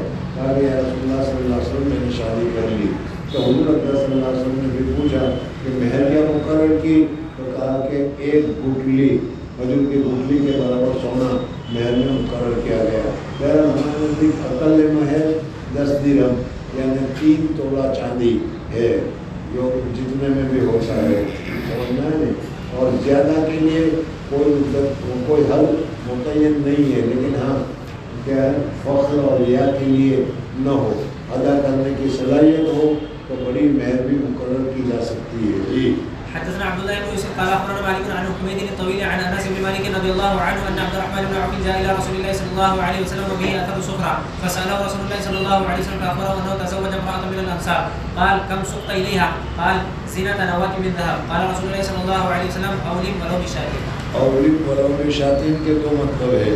ایک تو ہے اقل مقدار پر بھی اس کا استعمال کیا جاتا ہے اور اکثر کا بھی مسئلہ اس کے ذریعے سے ثابت کیا جاتا ہے. عقل کا اس طریقے سے ثابت کیا جاتا ہے کہ حضرت عبدالرحمن بن عوف رضی اللہ تعالیٰ عنہ چھوٹے موٹے آدمی نہیں تھے، بڑے مالدار آدمی تھے، اور بڑے مالدار آدمی کے لیے ایک بکری کا ذبح کرنا کوئی مشکل نہیں. اس لیے اولین مروں کے ساتھ کم سے کم ایک بکری کا بھی ولیمہ کر لو. اور اگر اکثریت پر استعمال کرنا ہو تو بھی ہو سکتا ہے کہ حضور اکرم صلی اللہ علیہ وسلم کا جو دور تھا، جو زمانہ تھا، وہ غربت والا زمانہ تھا، اور اس میں حضور اکرم صلی اللہ علیہ وسلم نے اس زمانے کو سامنے رکھ کر حضرت عبدالرحمن بن عوف رضی اللہ تعالیٰ عنہ کو فرمایا کہ ایک بکری اگر تم ولیمہ کرنا چاہو تو کر سکتے ہو، تو یہ کثرت کے اوپر دلالت کرے گا. بہرحال اس میں ولیمہ میں کم خرچ کرنا یا ولیمہ میں زیادہ خرچ کرنا دونوں اولین بڑوں کے ساتھ سے ثابت ہو سکتا ہے. جی حدثنا مسدد قال حدثنا يحيى عن حميد عن انس رضي الله عنه قال اولم النبي صلى الله عليه وسلم بزينب فاوسع المسلمين خبزا حضور اکرم صلی اللہ علیہ وسلم میں یہ ولیمہ جو ہے یہ ولیمہ سنت ہے.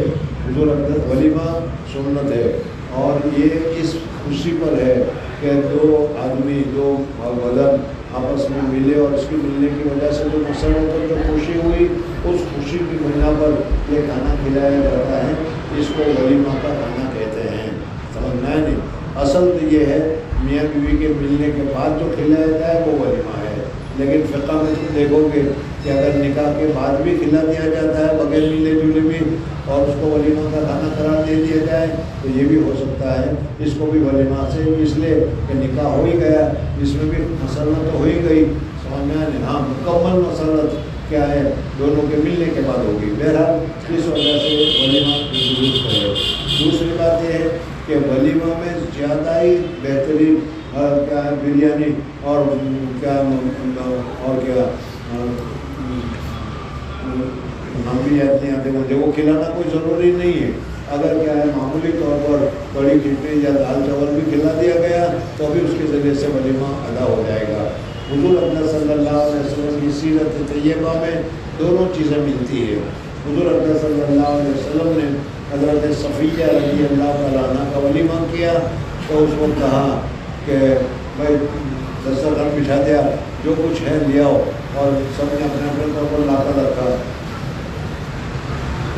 ہے تو نہیں، لیکن میں یہ بتا دوں چندہ کر لیا گیا. سمجھنا کہ بھائی تیرے پاس جو ہے وہ لیا، تیرے پاس جو ہے وہ لیا. وہ چندہ نہیں تھا، وہ ہر ایک آدمی اپنی کوشش سے لایا اور سب کو مکس کر کے ایک میٹھا حلوہ بنا دیا گیا حضور صلی اللہ علیہ وسلم کہا کہ ولیمہ کھاؤ، اس لیے کہ سفر کی حالت تھی اور سفر میں ساری سہولتیں نہیں ہو سکتی تھی۔ تو اگر کوئی حضور اقدس صلی اللہ علیہ وسلم کا امتی غریب ہو اور وہ بھی یہ سنت کو ادا کرنا چاہے تو حضور اقدس صلی اللہ علیہ وسلم کے طریقے میں اس کے لیے ادائیگی کا راستہ ملے گا۔ اور اسی طریقے سے اگر کوئی آدمی کیا مالدار ہو تو اس کے لیے بھی ملے گا، متوسط قسم کا ہو اس کے لیے بھی ملے گا، کہ حضور اقدس صلی اللہ علیہ وسلم نے حضرت عبد الرحمن بن عوف رضی اللہ عنہ کو کہا اولم ولو بشاۃ، اور حضرت حضور اقدس صلی اللہ علیہ وسلم کا نکاح جب حضرت زینب رضی اللہ تعالیٰ عنہ کے ساتھ ہوا تو اللہ تبارک و تعالیٰ نے وہاں نکاح پڑھا کر اعلان کر دیا گیا، تو حضور اقدس صلی اللہ علیہ وسلم نے خوشی کے مارے کیا ہے حضور اقدس صلی اللہ علیہ وسلم نے شاندار ولیمہ کیا، اور ولیمہ میں الخبز واللحم کا لفظ حدیث پاک میں آ رہا ہے، جس کا میں ترجمہ کرتا ہوں نان گوشت، سمجھ میں حضور اقدس صلی اللہ علیہ وسلم نے کھلایا۔ اور حضرت بلال رضی اللہ تعالیٰ عنہ کو حکم دیا کہ جاؤ راستے میں جو ملے سب کو دعوت دو اور بلا کے لاؤ کہ ولیمے کی دعوت ہے۔ چنانچہ وہ حضرت زینب رضی اللہ تعالیٰ عنہ کے ولیمے میں راستے سے لوگوں کو دعوت دے کر بلایا گیا اور وہ سارے کے سارے آئے اور آ کر انہوں نے ولیمہ کھایا۔ بہرحال ولیمہ سنت ہے، اس کا اہتمام کرنا چاہیے۔ آج کل ہمارے زمانے میں شادی سے 5 دن پہلے، شادی سے 1 ہفتہ پہلے خوب کھلانا پلانا چل رہا ہے رشتہ دار میں، سمجھنا چاہیے، لیکن شادی کے بعد جو ولیمہ ہے اس ولیمہ کے نام پر نہیں کھلاتے۔ اب شروع ہوا ہے لیکن ایک زمانہ ایسا تھا کہ ولیمہ کا کوئی جانتا ہی نہیں تھا، سمجھ میں، اور ولیمہ سے پہلے مستقلاً 2-3 دن آگے پیچھے کھانا پینا شروع ہو جاتا تھا۔ اس کی جگہ پر جو مسنون ہے صرف نکاح میں مہر، اسلام میں نکاح بہت سادہ ہے، اس میں ایک تو مہر ہے اور دوسرا ہے ولیمہ ہے، اور ان دونوں کے سلسلے میں ہم لوگ تنگی کرتے ہیں کہ مہر بھی زیادہ نہیں ہونی چاہیے، سمجھنا 100 روپے 200 روپے 5000 روپے بس یہ مہر میں اتنا ہی ہوگا، اور کپڑے پہنیں گے 1.5 لاکھ روپے کے، سمجھنا ہے جی۔ أولم النبي صلى الله عليه وسلم بزينب فأوسع المسلمين خبزا فخرج كما يصنع إذا تزوج فأتى حجرات أمهات المؤمنين يدعون ثم انصرف فرأى رجلين فرجع لا أدري أخبرته أو أخبر یہ وہ پردے والا واقعہ ہے جو کئی مرتبہ تمہارے سامنے گزر گیا کہ حضور اقدس صلی اللہ علیہ وسلم کی دعوت کھائی، اور جیسے آج کل ہمارے یہاں چپکو قسم کے آدمی چپک کر بیٹھ جاتے ہیں، اس طریقے سے دو صحابی بیٹھ گئے دروازے کے پاس سے۔ اب حضور صلی اللہ علیہ وسلم داخل ہونا چاہتے ہیں لیکن داخل نہیں ہو، شرم آتی ہے، وہ آدمی بیٹھے ہوئے تھے، اس لیے حضور صلی اللہ علیہ وسلم آگے نکل گئے، حضرت عائشہ صدیقہ رضی اللہ تعالیٰ عنہ کے حجرے کے پاس وغیرہ وغیرہ۔ پھر حضور صلی اللہ علیہ وسلم کو اللہ تعالیٰ نے بتا دیا، واپس آئے وہ گئے، تو اللہ تبارک و تعالیٰ نے پھر آیت نازل فرمائی کہ وَلَا تَنْظُرُوا إِلَىٰ برتن کیا ہے وَإِذَا طَعِمْتُمْ فَانْتَشِرُوا، جب کھانا کھاؤ چلتے بنو، سمجھ میں بیٹھ کر باتیں میں لگنے میں نہ جاؤ۔ حضور صلی اللہ علیہ وسلم تو تمہارے وجہ سے شرماتے ہیں، کہتے ہوئے کہ چلو بھائی کھایا پیا تو بابا بھی ایسے نہیں کہتے، لیکن اللہ تعالیٰ کو نہیں شرماتا، اللہ تعالیٰ کو فرماتے ہیں جب مقصد پورا ہو گیا تو وہاں سے چل دو۔ جی باب کیف یدعى للمتزوج۔ مصنف رحمۃ اللہ تعالیٰ علیہ اب یہاں پر کیا ہے، کیسے دعا کی جائے متجوز کو، کیسے خوشخبری دی جائے، کیسے اس کے متعلق دعا میں کیا الفاظ استعمال کیے جائیں، اس کو تمہارے سامنے ذکر کرتے ہیں۔ جی حدثنا سليمان بن حرب قال حدثنا حماد هو بن زيد عن ثابت عن انس رضي الله عنه ان النبي صلى الله عليه وسلم راى على عبد الرحمن بن عوف اثر السفرة قال ما هذا؟ قال اني تزوجت امراه على وزن حضور صلی اللہ علیہ وسلم نے حضرت عبد الرحمن بن عوف کو دعا دی، اس وجہ سے ہم میں کو یہ دعا دی جاتی ہے، ہم لوگوں کو دی جاتی ہوگی۔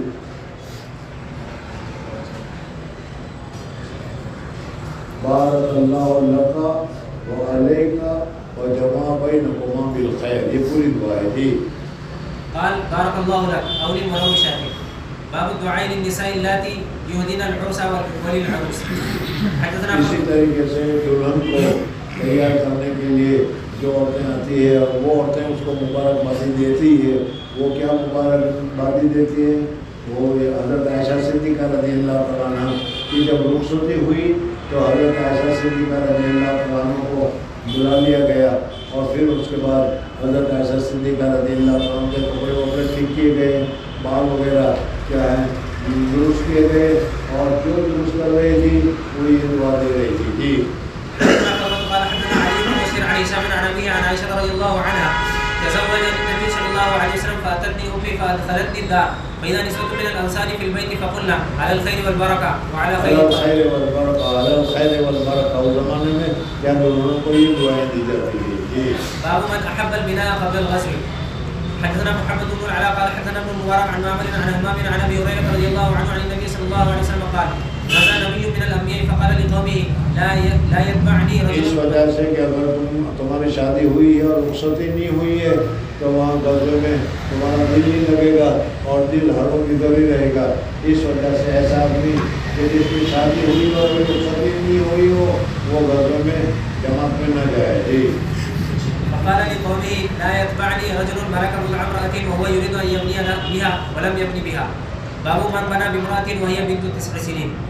حدثنا قبيصة بن عقبة قال حدثنا سفيان عن هشام بن عروة عن عروة تزوج النبي صلى الله عليه وسلم. بالغ ہونے کے بعد سمجھنا ہے، اگر بالغ ہو گئی جیسے موجودہ زمانے میں ہمارے یہاں کی عورتیں 15 سال کے قریب 14 سال میں 13 سال میں بالغ ہو جاتی ہے، 13-14 سال کے بعد نکاح کرا دینا درست ہے، جائز ہے، اور اس میں کوئی قسم کی کوئی خرابی نہیں ہے. اس وجہ سے کہ بلوغت کے بعد بچے ہونے کی صلاحیت وغیرہ بھی ہو گئی، عورتوں کو بھی طاقت وغیرہ آ گئی.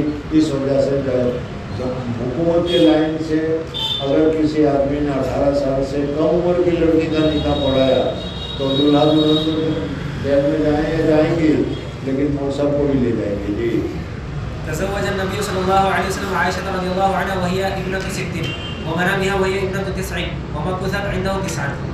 باب البناء في السفر. حدثنا محمد بن اگر کسی نے سفر میں نکاح کیا تو سفر میں بھی کیا ہے بنا کرنا یا سفر میں بھی نکاح کرنا جائز اور درست ہے. جی حضرت صفیہ رضی اللہ تعالیٰ عنہ خیبر حضور صلی اللہ علیہ وسلم تشریف لے گئے، خیبر فتح ہوا تو حضرت صفیہ رضی اللہ تعالیٰ کے ساتھ حضور حضرت صلی اللہ علیہ وسلم نے نکاح کیا اور 3 دن وہاں قیام بھی کیا. جی حدثنا محمد بن سلام قال اخبرنا اسماعيل بن جعفر بن محمد عن انس رضي الله عنه قال اقام النبي صلى الله عليه وسلم بين خيبر والمدينه 3 يبنى عليه بصفيه بنت حيي رضي الله عنها فدعوت المسلمين الى وليمتي فما كان فيها من خبز ولا لحم. حضور صلی اللہ علیہ وسلم کے اس سفر کے ولیمے ماں کا نفیہ من خبز ولا لحم، گوشت بھی نہیں تھا اور روٹی بھی نہیں تھی، صرف ناشتہ. جی ہمارا بالانتاع فغلقي فيها دسترخوان بچھایا گیا، دسترخوان بچھایا گیا، فغلقي فيها من التمر والدقيق والسمن اور بھی فكانت وليمته. بسوسوں کو حلوہ بنا دیا گیا اور میٹھا 3 چیزوں کو ملا کر مکس کر کے اور میٹھی مٹھائی بنا کر کھلا دی گئی. وقال المسلمون ان احدى امهات المؤمنين. مسلمانوں نے آپس میں چلنا کہ یہ کیا ہوا، میں حضرت صفیہ رضی اللہ عنہ کا نکاح ہوا یا کیا ہوا. کہا کہ دیکھو اگر حضور صلی اللہ علیہ وسلم پردے کا انتظام کرتے ہیں تو اس کو سمجھا جائے گا کہ حضور صلی اللہ علیہ وسلم نے حضرت صفیہ کے ساتھ نکاح کر لیا، اور اگر پردے کا انتظام نہیں کرتے تو وہ باندھی ہوگی، باندھی سمجھا جائے گا. لیکن یہاں پردے کا بھی انتظام ہوا. پھر حضور صلی اللہ علیہ وسلم نے سواری پر بٹھانے کے لیے اپنے پاؤں کے اوپر اس کے پاؤں رکھوائے اور پھر وہ سواری پر سوار ہو گئی. تو اس سے اندازہ ہوا کہ حضرت صفیہ کے ساتھ نکاح ہوا ہے. جی فقال المسلمون احدى امهات المؤمنين او مما ملكت يمينه فقالوا ان حجبها فهي من امهات المؤمنين وان لم يحجبها فهي مما ملكت يمينه. فلما ارتحل وطأ لها خلفه ومد حضور صلی اللہ علیہ وسلم نے اپنے پیچھے بٹھایا وطأ لها خلفه ومد الحجاب بينه وبين الناس. باب البناء بالنهار بغير مركب ولا نيران. مصری رحمۃ اللہ تعالیٰ نے فرماتے ہیں بنا بن نہار، دن کے وقت میں بھی بنا کرنا درست ہے، رات کے وقت میں بنا کرنا تھا تخلیہ کرنا درست ہے، لیکن اس بنا کرنے کے وقت پٹاخے پھوڑنے چاہیے کہ نہیں، اس کو ذکر کیا گیا. اور بنا بن نہار ہے باب البناء بالنهار بغير مركب ولا نيران. جی حدثني فروة بن أبي المغراء قال حدثنا علي بن موسى عن هشام عن أبيه عن عائشة زمانے جاہلیت میں میں ہاتھ گایا کرتا ہوتا روشنی کرنے کے لیے، موجودہ زمانے میں پٹاخے پھوڑے جاتے ہیں، سمجھ میں یہ درست نہیں ہے، بکواس ہے، یہ ضیاء ہے، اسراف ہے. جی عن عائشة رضي الله عنها قالت تزوجني النبي صلى الله عليه وسلم فأتتني أمي فأدخلتني الدار فلم ينعني إلا رسول الله صلى الله عليه وسلم ضحى. حضور اکرم صلی اللہ علیہ وسلم کا حضرت عائشہ صدیقہ رضی اللہ تعالیٰ عنہ کے ساتھ جو تخلیہ ہوا ہے وہ ضحیٰ چاش کے وقت میں ہوا ہے. اس وجہ سے چاش کے وقت میں بھی اگر کیا تخلیہ کیا جائے تو یہ جائز و درست ہے. باب الأنماط ونحوها للنساء. حدثنا قتيبة بن سعيد قال حدثنا سفيان قال حدثنا محمد بن المنكدر عن جابر بن عبد الله رضي الله عنهما قال قال رسول الله صلى الله عليه وسلم هل اتخذتم أنماطا؟ قلت يا رسول الله وأن لنا أنماط قال إنها ستكون. باب النسوة اللاتي يهدين یہاں راندیر میں شادی کی جاتی ہے اور میں تو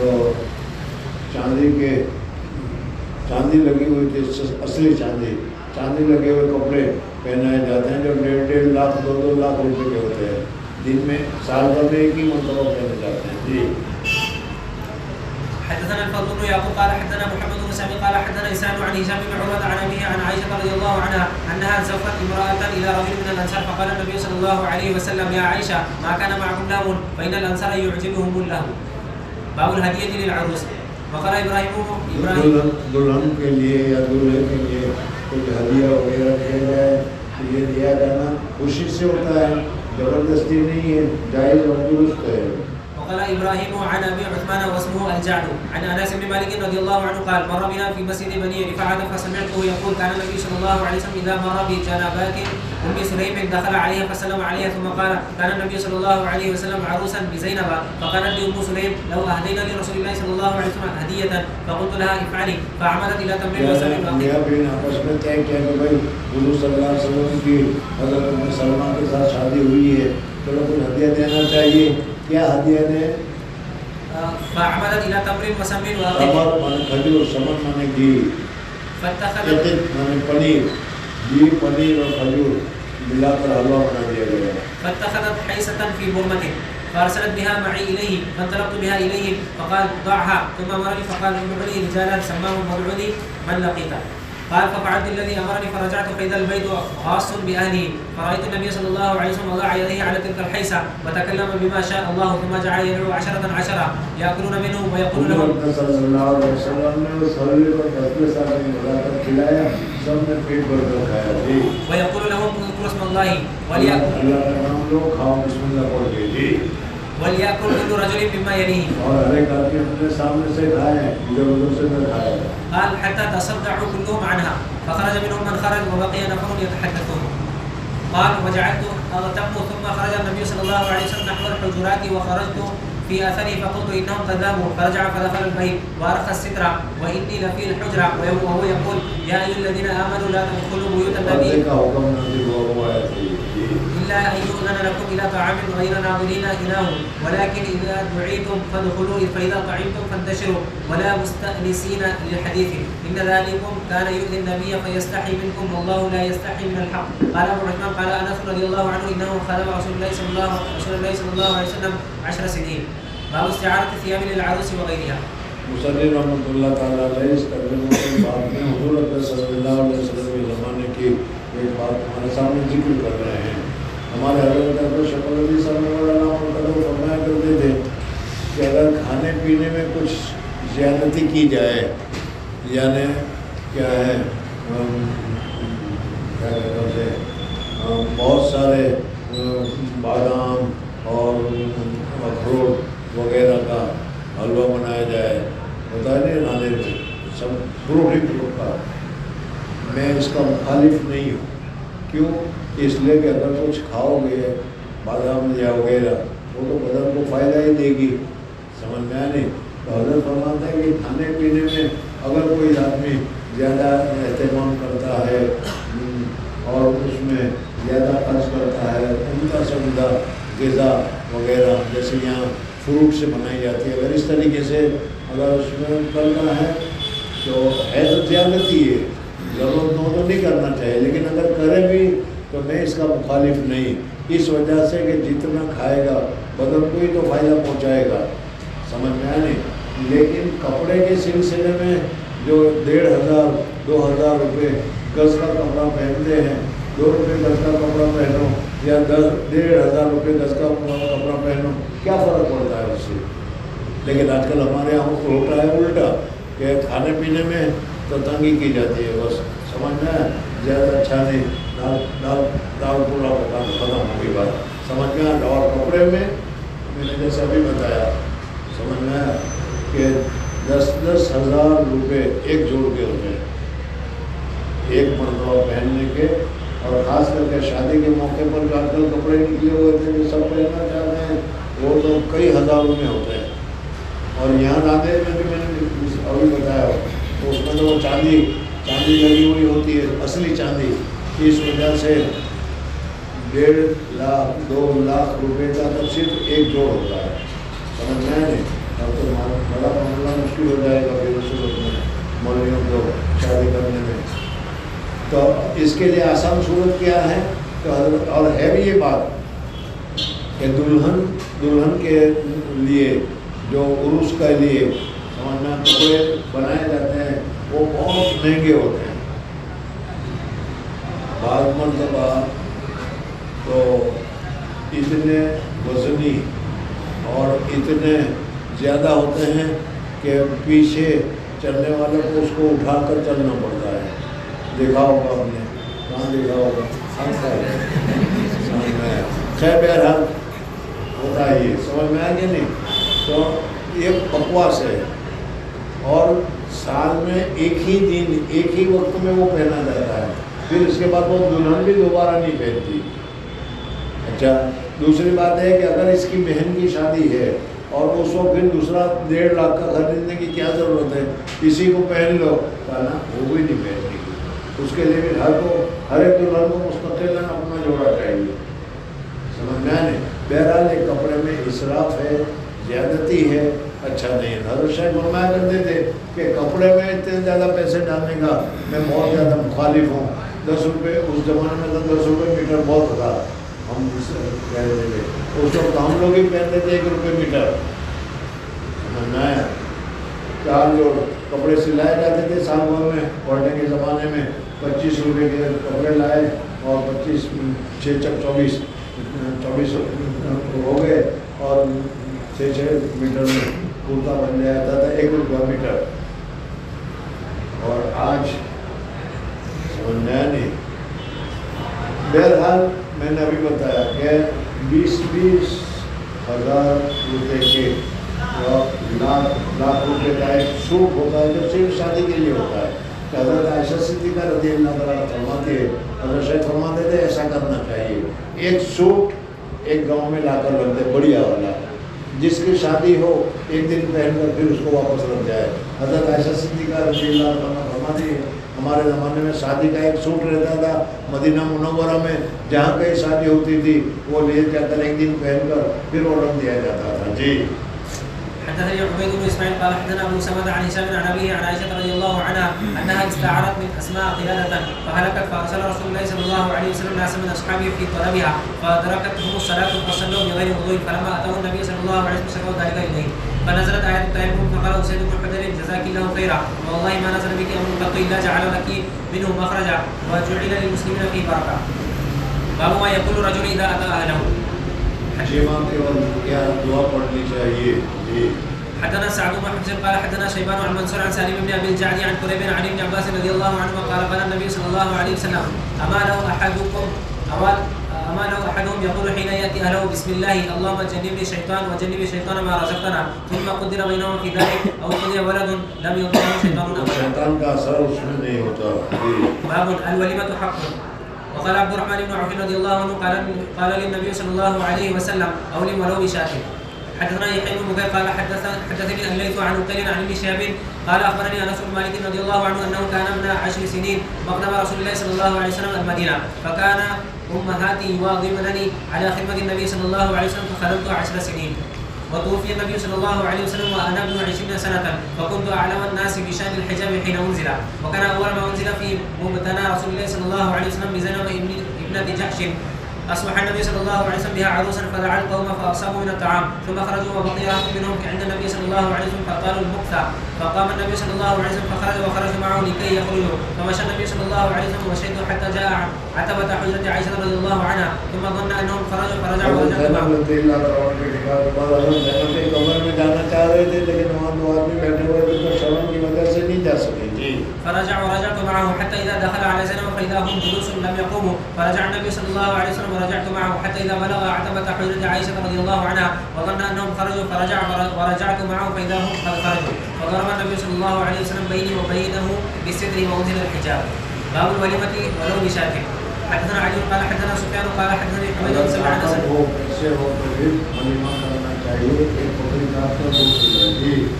قال حدثني حميد بن سمع انس رضي الله عنه قال سأل النبي صلى الله عليه وسلم عبد الرحمن بن عوف وتزوج امرأة من الأنصار كم أصدقتها قال وزنها شاة من ذهب. وعن حميد سمعت انس رضي الله عنه قال لما قدموا المدينة نزل المهاجرون على الأنصار فنزل عبد الرحمن بن عوف على سعد بن ربيع فقال جس طریقے سے مہاجرین مدینہ منورہ آئے اس کی حالت ہمارے سامنے کئی مرتبہ اس کی سروس میں بھی وہی بتا رہے ہیں کہ جب حضور صلی اللہ علیہ وسلم مکہ مکرمہ میں سب کچھ چھوڑ کر آنا پڑتا تھا. پہننے ہوئے کپڑے لے کر آ جایا کرتے تھے, بس پیسے جائیداد مکان سب کو کافرین چھین لیا کرتے تھے. حضرت عبد الرحمن بن عوف رضی اللہ تعالیٰ عنہ بھی آئے تو اس زمانے کے بہت مالدار صحابہ میں کا شمار ہوتا تھا لیکن وہ بھی خالی آتا ہے. اور پھر اس کے بعد حضور اکرم صلی اللہ علیہ وسلم نے ان کو بھائی بنا دیا حضرت صاحب کے ساتھ نام کے ساتھ. اور پھر اس صورت میں انہوں نے کہہ دیا کہ حضور صلی اللہ علیہ وسلم نے مجھے آپ کا بھائی بنا دیا ہے, اس وجہ سے میں آج سے آپ کا بھائی, اور ایک بھائی دوسرے بھائی کا شریک ہوتا ہے, اس وجہ سے آدھا مال تمہارا آدھا مال میرا. اور بیویاں بھی میرے پاس دو ہے, تم دیکھ لو جس کو پسند کر لو, مجھے بتا دو میں طلاق دے دو ادھر گزارنے کے بعد تم اس کے ساتھ شادی کر لینا. حضرت عبد الرحمن بن عوف اس زمانے کے کامیاب تاجروں میں تھے. اس وجہ سے کہا کہ مجھے اللہ برکت دے تمہارے مال میں بھی تمہاری اولاد میں بھی, مجھے تو مال کی بھی ضرورت نہیں, کسی چیز کی ضرورت نہیں, مجھے تو بازار بتا دو بازار کہاں ہے, میں جا کر خود ہی کما لوں گا. چنانچہ بازار بتا دیا گیا. صبح کو خالی ہاتھ گئے تھے, رات شام کو واپس آئے تو کچھ پنیر منافع میں لے کر آئے. پھر اس کے بعد انہوں نے کچھ دنوں کے بعد شادی کر لی جس کا تذکرہ آ رہا ہے. فقال أقاسمك مالي وأنزل لك عن إحدى امرأتي قال بارك الله لك في أهلك ومالك. فخرج إلى السوق فباع واشترى فأصاب شيء من عقد وسم فتزوج. فقال النبي صلى الله عليه وسلم أولم ولو بشاة. حدثنا سليمان بن حرب قال حدثنا حماد بن تابع عن انس رضي الله عنه قال ما اولم النبي صلى الله عليه وسلم على شيء من نسائه ما اولم على زينب اولم زینب کا جو ولیمہ کیا تھا بڑا شاندار ولیمہ کیا تھا. حضور صلی اللہ علیہ وسلم نے خبز اور گوشت کھلایا تھا اور سب کو عام دعوت دی تھی جو راستے میں ملے بلا کے لے آؤ. حدثنا مسدد عن عبد الوارث عن شيبان عن انس رضي الله عنه ان رسول الله صلى الله عليه وسلم اعتق صفيه وتزوجها وجعل ابقاء صداقها واولم عليها بحجز. اور حضرت صفیہ کا ولیمہ کیا گیا تھا وہ حلوے کے ذریعے سے کیا گیا تھا, حیث. حدثنا مالك بن اسماعيل قال حدثنا زهير عن بيان قال سمعت انس رضي الله عنه يقول بنى النبي صلى الله عليه وسلم بامراه فارسلني فدعوت رجالا الى الطعام. باب من اولم على بعض النساء اكثر من بعض. حدثنا مسدد قال حدثنا حماد بن زيد عن ثابت قال ذكر تزويج زينب ابنة جحش عند انس رضي الله عنه فقال ما رايت النبي صلى الله عليه وسلم اولم على احد من النساء ما اولم عليها اولم بشاة. باب من اولم باقل من شاة. اگر بکری سے کم میں بھی ولیمہ کیا جائے تو یہ جائز اور درست ہے. حدثنا محمد بن يوسف قال حدثنا سفيان عن منصور بن صفية عن أمه صفية بنت شيبة رضي الله عنها قالت أولم النبي صلى الله عليه وسلم على بعض نسائه بمدين من شعير. دو مد شعير کے ذریعے سے حضور صلی اللہ علیہ وسلم نے ولیمہ کیا. باب حق إجابة الوليمة والدعوة ومن أولم بسبعة أيام ونحوه ولم يؤذن. ولیمہ کے متعلق ہم بتاتے ہیں کہ کتنے دنوں تک ولیمہ ہوتا رہے, ہفتہ بھر تک ولیمہ ہوتا رہے, 10 دن تک ولیمہ ہوتا رہے, یا ایک ہی مرتبہ ولیمہ ہو. پھر اس وقت میں ولیمہ میں عام دعوت دی جائے یا ولیمہ سنت ہے اور اس کی دعوت کو قبول کرنا بھی مسنون ہے. لیکن اگر تمہیں معلوم ہو کہ وہاں گانا بجانا ہوگا, بے پردگی ہوگی جو گناہ کا کام ہے, تو پھر ایسے وقت میں ولیمے میں جانا درست نہیں ہے. جی. ولم يوقت النبي صلى الله عليه وسلم يوما ولا يومين. حدثنا عبد الله بن يوسف قال اخبرنا مالك عن نافع عن عبد الله بن عمر رضي الله عنهما ان رسول الله صلى الله عليه وسلم قال اذا دعي احدكم الى الوليمه فلياتها. فلياتها یہ امر کا صیغہ ہے, یعنی ولیمہ میں آنا چاہیے, ولیمہ میں جانا چاہیے, امر کا صیغہ ہے. بلکہ کیا ہے کہ کم سے کم استحباب تو ہوگا ہمارا وجود نہ ہو تو. لیکن میں نے ابھی بتایا کہ جانا چاہیے، سنت ہے، لیکن اگر وہاں کوئی گناہ کا کام ہو رہا ہو تو پھر اس صورت میں تمہیں معلوم ہو تو جانا نہیں چاہیے. اور اگر وہاں گئے اور اس وقت معلوم ہوا تو اب دیکھو تمہاری حالت کیسی ہے. اگر تم مقتدا ہو تو تمہیں داخل نہیں ہونا چاہیے، واپس آ جانا چاہیے کہ ناجائز کام ہو رہا ہے میں نہیں آتا، گانا بج رہا ہے میں نہیں آتا. سمجھ میں آ نہیں. اور اگر میرے جیسے ہو جس کی کوئی ویلیو نہیں تو چپ چاپ کھا کے آ سکتے ہو. جی. حدثنا مسدد قال حدثنا يحيى عن سفيان قال حدثني منصور عن ابي وائل عن ابي موسى رضي الله عنه عن النبي صلى الله عليه وسلم قال فك العانيه واجب الداعيه وعد المريض. حدثنا الحسن بن ربيع قال حدثنا ابو الحوس عن ابي الاشعث عن معاويه بن سويد قال البراء بن عازب رضي الله عنهما امرنا النبي صلى الله عليه وسلم بسبع ونهانا عن سبع.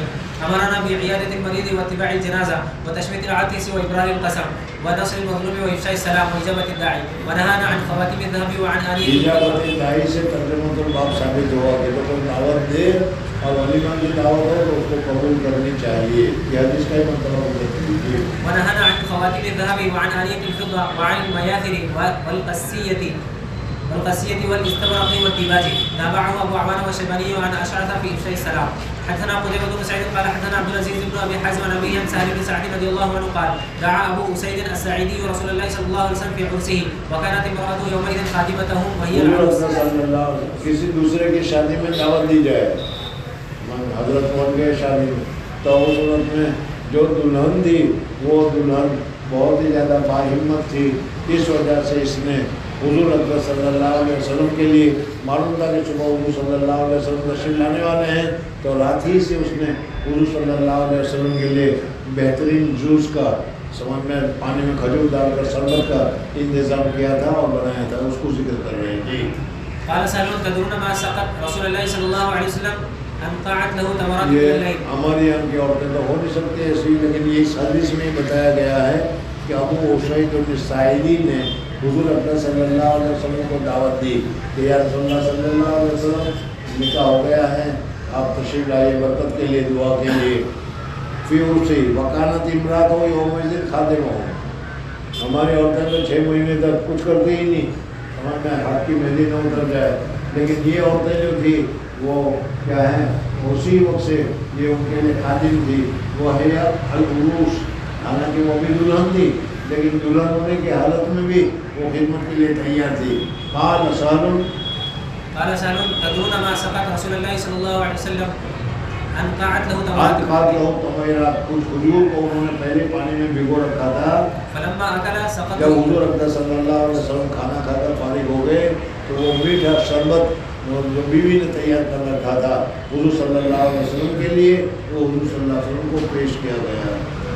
باب من ترک الدعوة فقد عصى یہ الله. میں نے بتایا تھا کہ نکاح ولیمہ کی دعوت مسنون ہے، اس وجہ سے ولیمہ کی دعوت کو چھوڑنا نہیں چاہیے، کینسل نہیں کرنا چاہیے یا جانا منسوخ نہ کرنا چاہیے، بلکہ قبول کر لینی چاہیے. لیکن اگر وہاں ایسی صورتوں جیسے آج کل ہو رہا ہے تو دوسری بات ہے. دوسرا مسئلہ ہے. جی. حدثنا عبد الله بن يوسف قال اخبرنا مالك عن ابن شهاب عن الأعرج عن ابي هريره رضي الله عنه انه كان يقول شر الطعام طعام الوليمه يدعى لها الاغنياء ويترك الفقراء. یعنی مالداروں کو تو بلایا جائے اور غریبوں کو بلایا نہ جائے، یہ شر ولیمہ ہے. بلکہ غربا کو خاص طور پر اس میں بلانا چاہیے. ومن ترك الدعوة فقد عصى الله ورسوله. بس من ترک الدعوة، جس نے دعوت کو چھوڑ دیا اس نے اللہ رسول کی نافرمانی کی. میں نے یہ بتایا کہ اگر کوئی ناجائز کام وہاں ہو رہا ہو تو پھر نہیں جانا چاہیے.